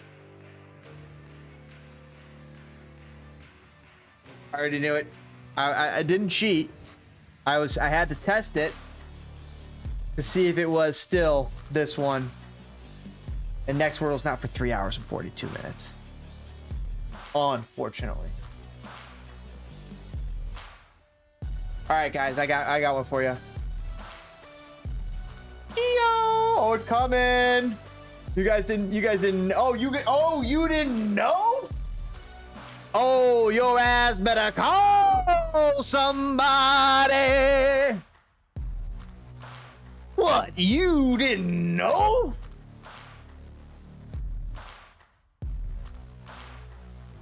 News just out on Twitter that former CF97 coach Frank Yallop is on the final ballot for the Soccer Hall of Fame. He famously fell asleep during a game in 2015. Oh, Kansas again. Nebraska? Wyoming? Is this even America? This is America. Is this America? Whoa, look at this hedge. This is not America. This hedge line is amazing. Is this British? No, there's no mountains like this in Britain. Is this Swiss? 3780. Where are we, chat? Alright? I don't know, but there are bovines on the ground. Is it Northern Italy? Spain? Very green, isn't it? Look at this light. Ooh. Where do you see such things? Have we reached the end of the line? These do not look like... Ooh, what is this? It could be America. Yeah, we could go Tennessee. All right. You got me swaying. Oh, look, those mountains though are fucking no. That's like that's like Utah green. We got some sort of pasture with mountains. So right here, Kansas-ish, right? Like here. Albuquerque, land of no signs. Is Iowa? No, I mean there's got too many. Oh, I guys, I'm on a timer. Fuck, we're on a timer. Fuck. All right. It's green. Gotta be Midwest. I'm saying Nebraska. Let's go Nebraska.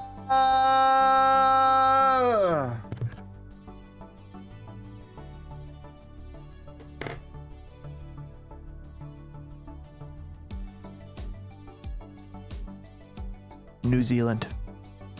Well, on to the next. This is definitely Nebraska. No. You're not gonna get me again. California. I'm getting a little kilometers. Definitely California. Not California, guys. It's kilometers. Curva Pelagrosa. Oh yeah, we gotta check out the curva. Curva, can you take me down the curva? I need to go and away. 50? That's a number. And it's an exciting number. We got a number, but will it tell us more? Velocidad Maxima. We're in Spain. We're in some sort of Spanish-speaking mountainous land. But it looks tropical. This does not look like Spain, chat. This does not look like Spain. This looks like Spanish and tropical. And you want to know who speaks Spanish in tropical South America? Not Brazil. But who has mountains like that? Bolivia? That's what I say. Almost right. It was actually Santiago, Chile.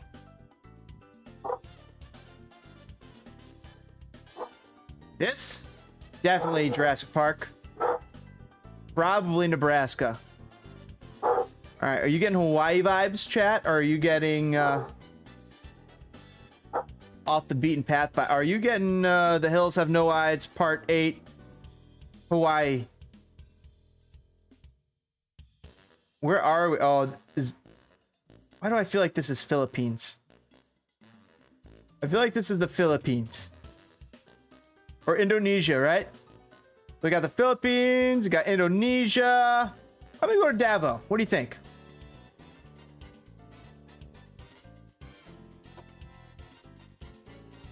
I mean, I could have gotten more points if I went to Indonesia, which was my next choice. West Virginia. I like the shout, Angus. I like it. Hallelujah. All right, here we are. That's an American car. That's an American sign. That is not American parking. So no longer American signs, maybe British. Potentially British. Here we got a sign. 200 yards? Who the fuck uses yards? This is definitely not America. Go round about. Okay, it's England. It's England. Edinburgh. Edinburgh. Scotland.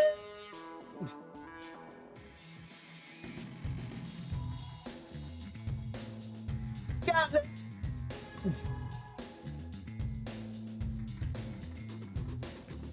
All right, where do we got it?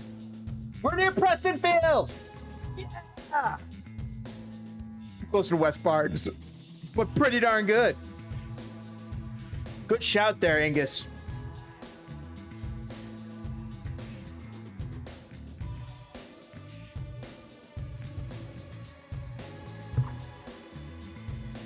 Kansas?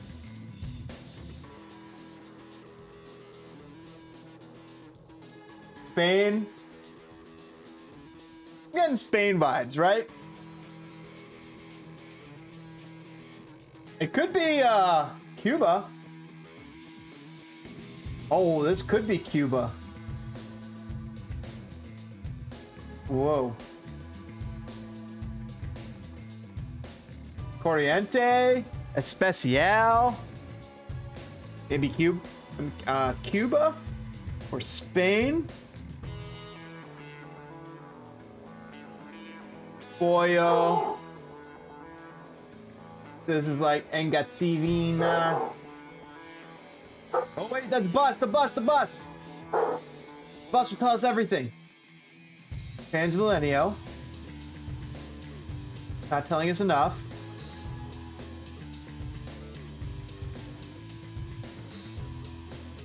We got a minute left here. Figure this one out. If the cars are old, it's probably Cuba.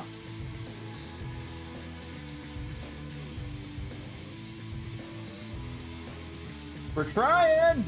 Look at this. Mr. Clean is what do you think? We had a minute left.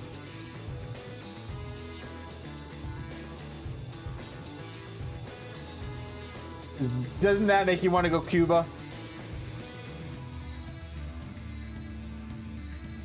Does that make you want to do it?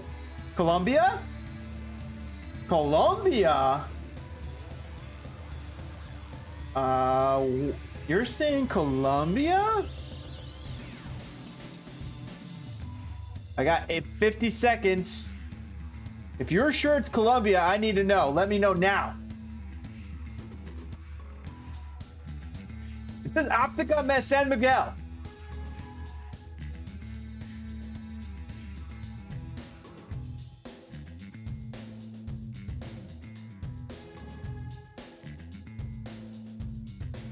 Look at that. What isn't that? Isn't that like Venezuela?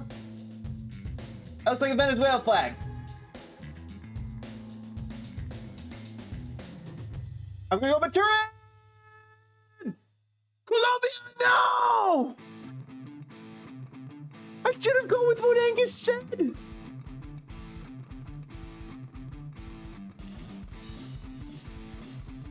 I was waiting. No, I didn't read it. No. Brutal. Did get some points, but I could have gotten more had I chosen Bogota. Wow. Chat. Unreal. I'm hanging out for DPG at the moment. But I am just about ready to shut it down. Close that. Chat. Yeah, Let me double check when DPG said 15 minutes.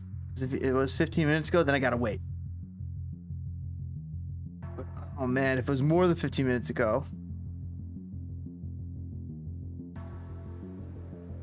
Unless it's a travel agency. Damn it. Blew that, chat. We had it. We were right there. Wish we could play this Wordle again. And go back to like a past Wordle. Can we? I think we can. Right? No, you know what though? Take a look at this. Oh. World Cup group, let's go. Whoa! Qatar, Ecuador, England. So we got England, Iran, and USA, and Gareth Bale. That's not even updated. Let's get the right one. Wales. Thank you.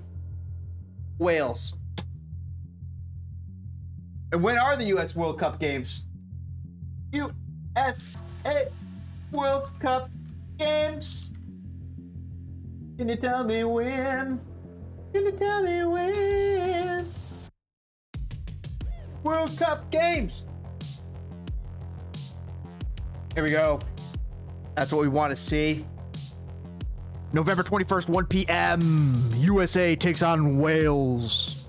Meanwhile, match day 2 of 3, November 25th, 1 p.m. England takes on USA. Match day 3 of 3, November 29th. Iran takes on USA at 1 p.m. Fire it up, footballers. Welcome. Fire it up. Let's get going and rile up some energy. Are you ready? I don't think you're ready for this jelly, cause I found it under your head and I'm gonna put it in there. And the toaster. All right, chat. It's time. I tried.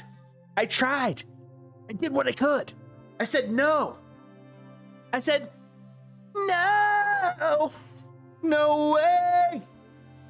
No way is what I said today. Actually, chat, I do have to shut it down. This is SPITTINGFIRE's coming home.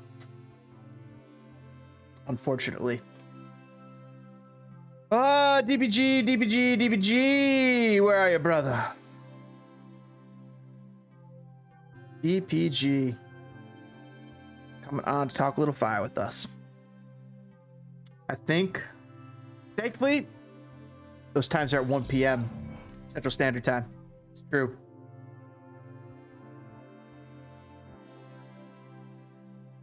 Get you going. Queue you up.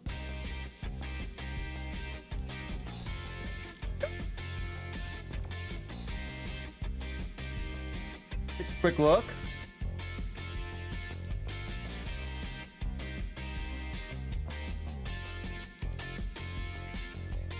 Look at that! SPITTINGFIRE! Got the cow.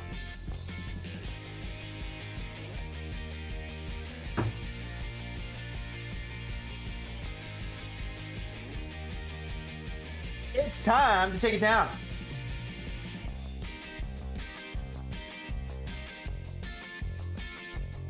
No, yeah, there we go. That's what I want.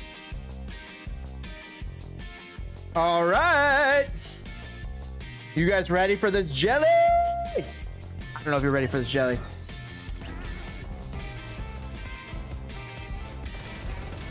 Bop, bop, bop.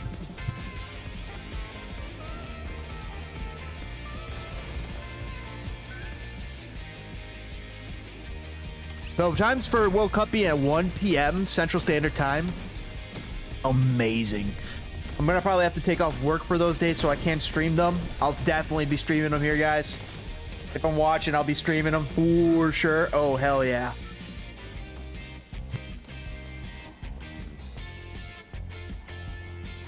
Angus, dude, you should give us like a little bit of a preview after reading a little bit of that. If you ever want to come on in the Discord.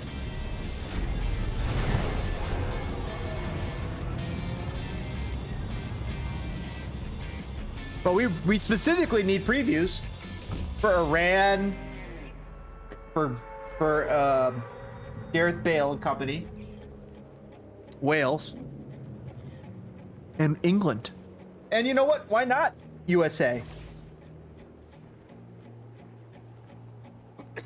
Why not? Give me some. There we go. There we go. All right, there we go. Oh, nope. Wait, no. There we go. There we go. Oh, no, I'm still... Actually, that's not a good thing. I want my... There we go. Okay, cool. I needed my mouse to lock in here. Otherwise... Ooh. There's a chest. It's been forever since I played Fortnite. It's just been... A slurp? What? What?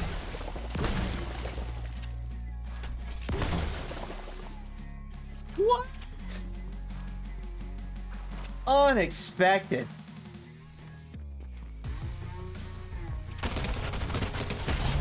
Get down. Yes, Snapping Loud Records. I don't even need it, but it was fun. Oh, hello. What is this? What is this? What is this? What are you gonna give me? A little porta fort? It's been a while. Oh, hello. Units of report. Have a fort. No, you can't chase me down. I'm fine, chat.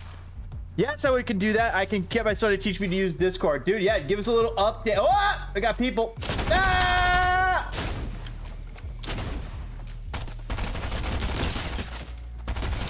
Woo! All right, now we got a way to defend ourselves. Let's reload. Reload. Oh, we didn't even get hit.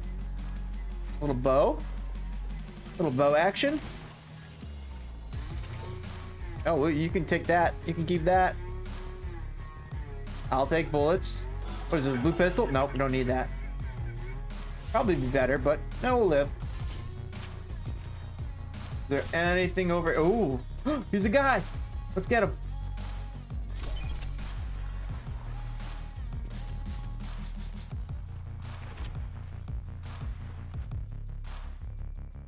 Where are you, buddy, buddy?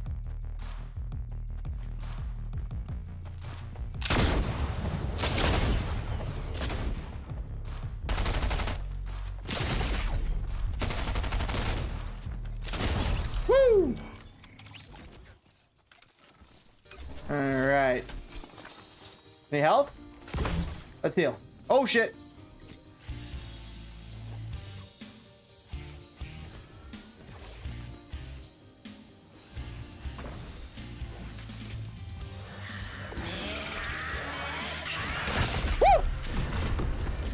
Oh my gosh, guys! Ah! That was sick. Oh my goodness, guys. I just escaped that by the hair of my teeth. Oh, that was nuts. Absolutely nuts. Just by the hair of my teeth, pulled that off. Oh, we have no health. We'll have to get health. Start here.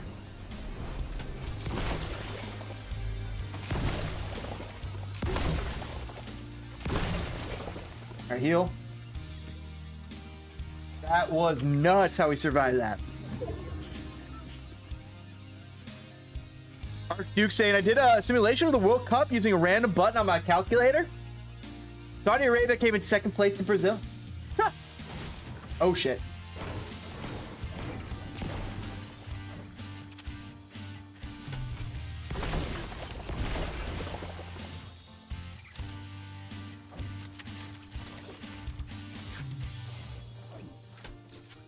Okay, reload. Reload.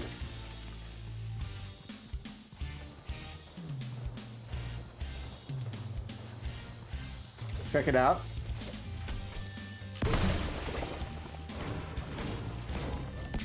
Oh, got action. Oh, he just landed right there, Chad. You see him? He's got one of those, oh, he's got one of those canisters. There's one over there. That's the closest one. Oh, something has landed here.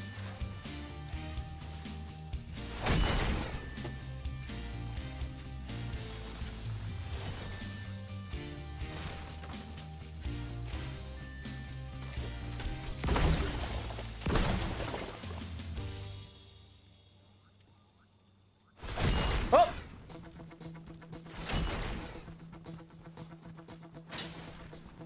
Just like the wild wind up, sing the song.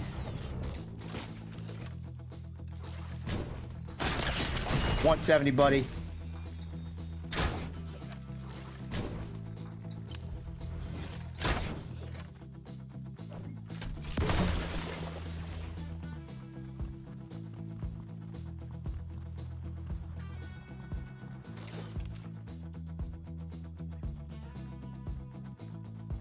Give me something to shoot at. I'll peek one.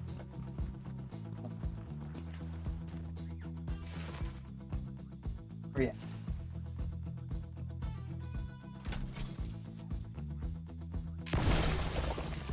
Come on, peeky. A little peeky boo. Chelsea fired their coach today.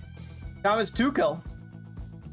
After losing to Dynamo Zagreb in the Champions League. Dude, what do you guys think about that? Do you guys think it was too soon to pull the plug on Tuchel?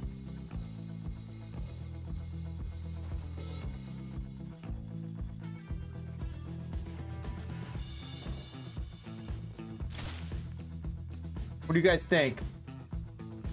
Or was it time to pull the plug on Thomas Tuchel? Reload. All right, we're sitting pretty. Let's go.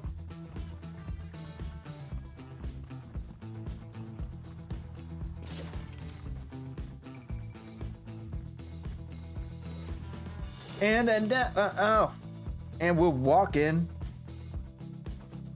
All right, anybody here? Hunting. Nothing. Keeping an eye out.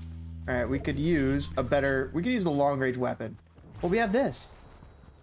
It is long range.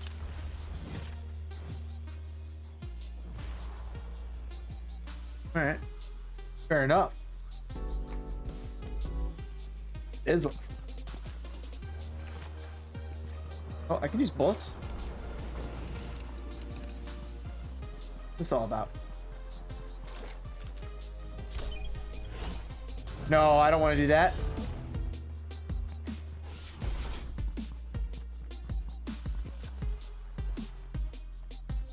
All right, come on.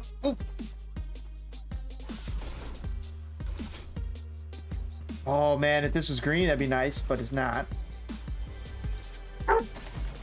Hello. Right there, Moo? Or is this mama? All right, chat. Probably my last game. Ooh, is that a good weapon? No.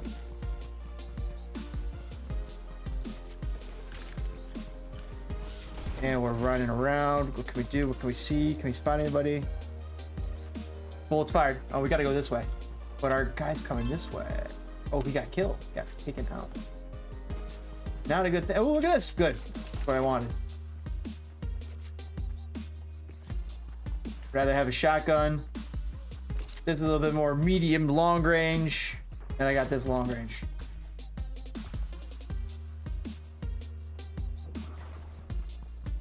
I'm gonna have to run straight into danger. Probably the board voted on it. In my opinion, they need to find more offense.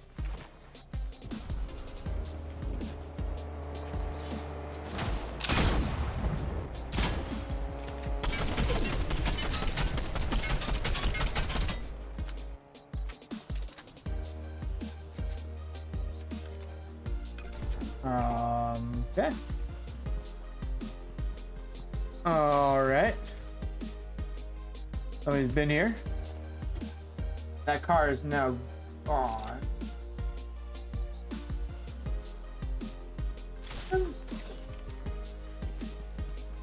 up ahead. Excuse me, buddy.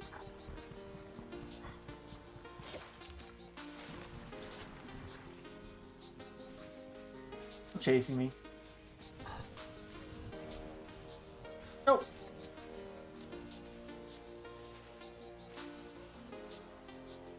Probably the board voted on it though. They've been pretty boring this year. I find it weird that they're like Christian Pulisic is not part of the starting plans, and I don't understand how he's not out of there. By the way, use Epic supporter creator SPITTINGFIRE in your Fortnite shop or in your Epic game store. It does a lot to help the show. Really appreciate it, guys. Thanks for watching and hanging out. Talk a little. Soccer. Jamming. Angus, have you been playing a little FIFA on the buddy system? What you doing here, buddy? You coming up to meet me? No, you're good. Keeping an eye out. There's like a jet race out here. Alright. Gotta. Oh, it's a little too sleepy. Oh. Hi, buddy. Just went right by me.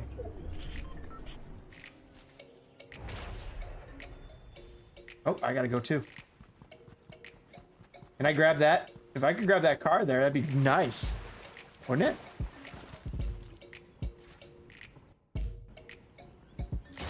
Oh, fuck! The guy's behind me. Let's go! Alright, we're back in biz. Drive to the zone. We got abilities. Newcastle would be a good fit for Pulisic. Would they?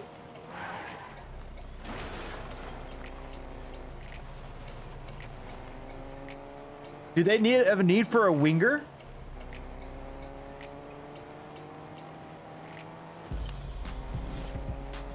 There's a wolf. Oh, there's a guy over here.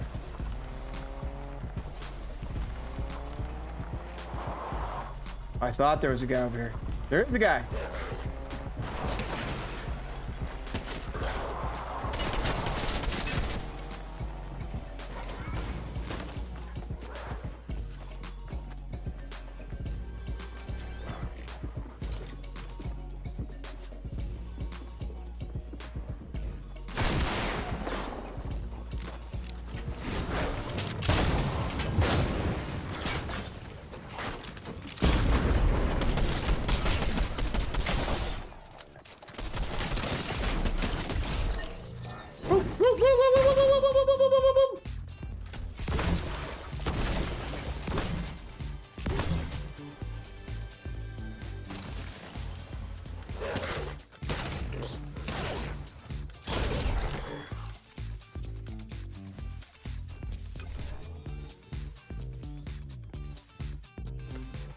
Can I heal? Trying. Woo. Holding on. Yes, I have a little bit. Not as much as I like because I've been working from home lately.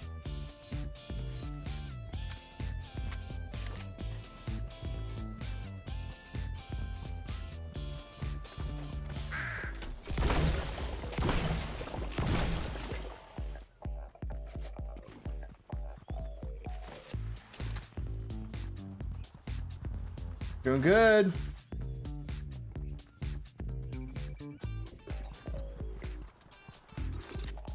Zero can bullets at the moment.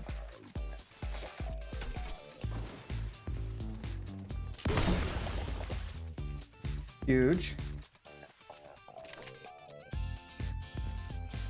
All right, keeping an eye out.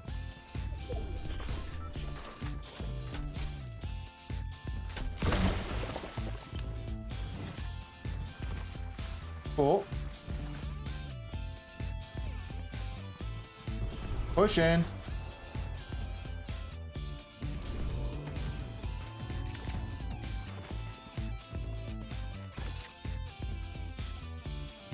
Oh, I like this.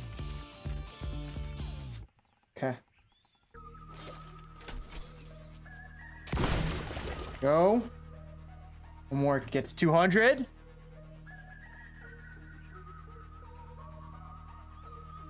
One thing that doesn't make me comfortable is I wish I had a Kamehameha here. But I don't. Alright, alright. Full. Anybody? 3 left. Your cannon.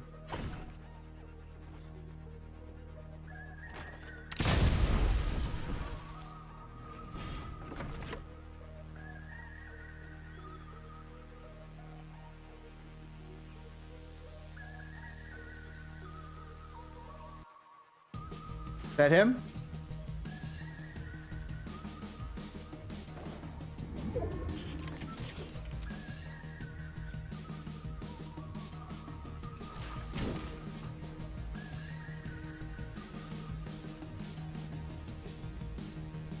Oh, I'm over there.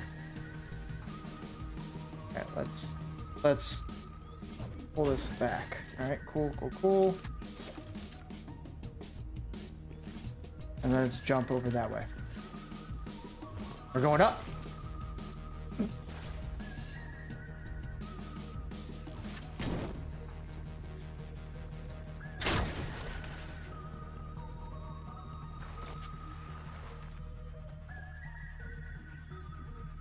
Okay. Oh, hello.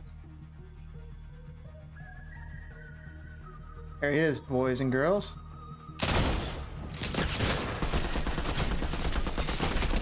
No, it went. Ah! Oh, they're gonna have fun. All right, chat. That's gonna be all it for me tonight. Greatly appreciate you guys hanging out, watching the stream, talking a little MLS, talking a little soccer, talking about little Chicago Fire and what needs to change here on Spitting Fire, guys. Greatly appreciate you guys' support. Just you guys watching means a lot to me. Hit that like button.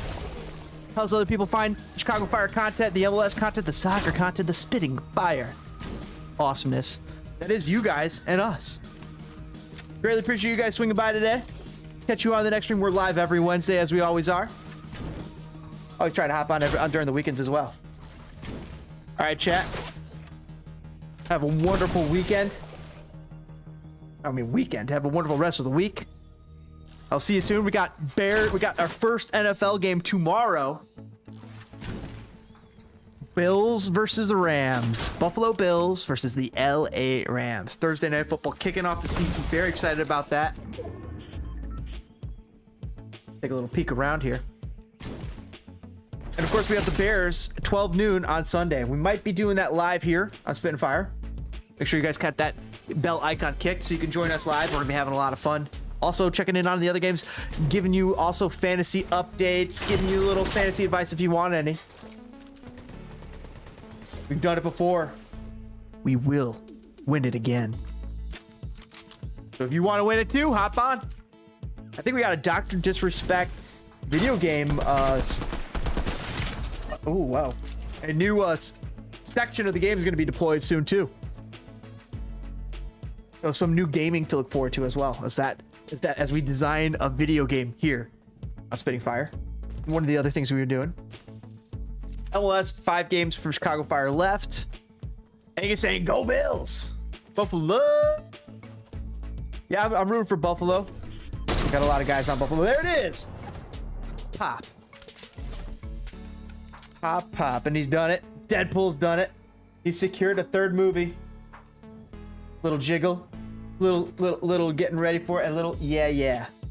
How do you like them apples? Chat, thanks for joining us here on Spitting Fire. Greatly appreciate it. It means a lot to me. I'll catch you guys in the next stream. Fire it up, footballers. Let's go! Can the Fire turn it around? Comment below. What needs to change?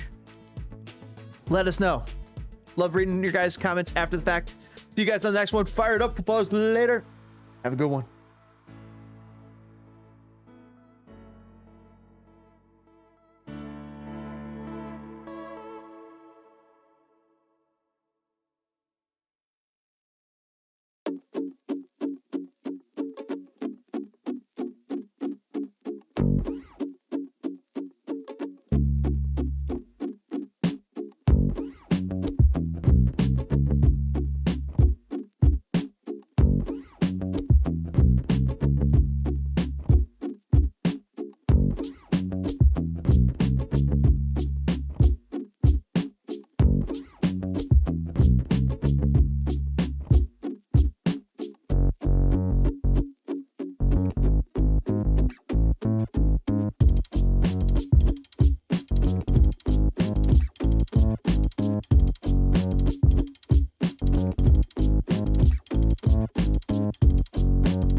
Quick shout out to DPG for stopping by.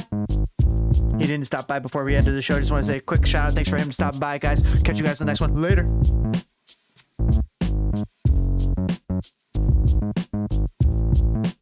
DPG, I'm sorry, man.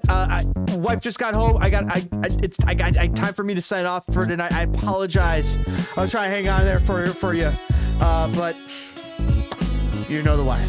All right, happy wife, happy life, brothers and sisters. Have a good one. We'll see you guys later.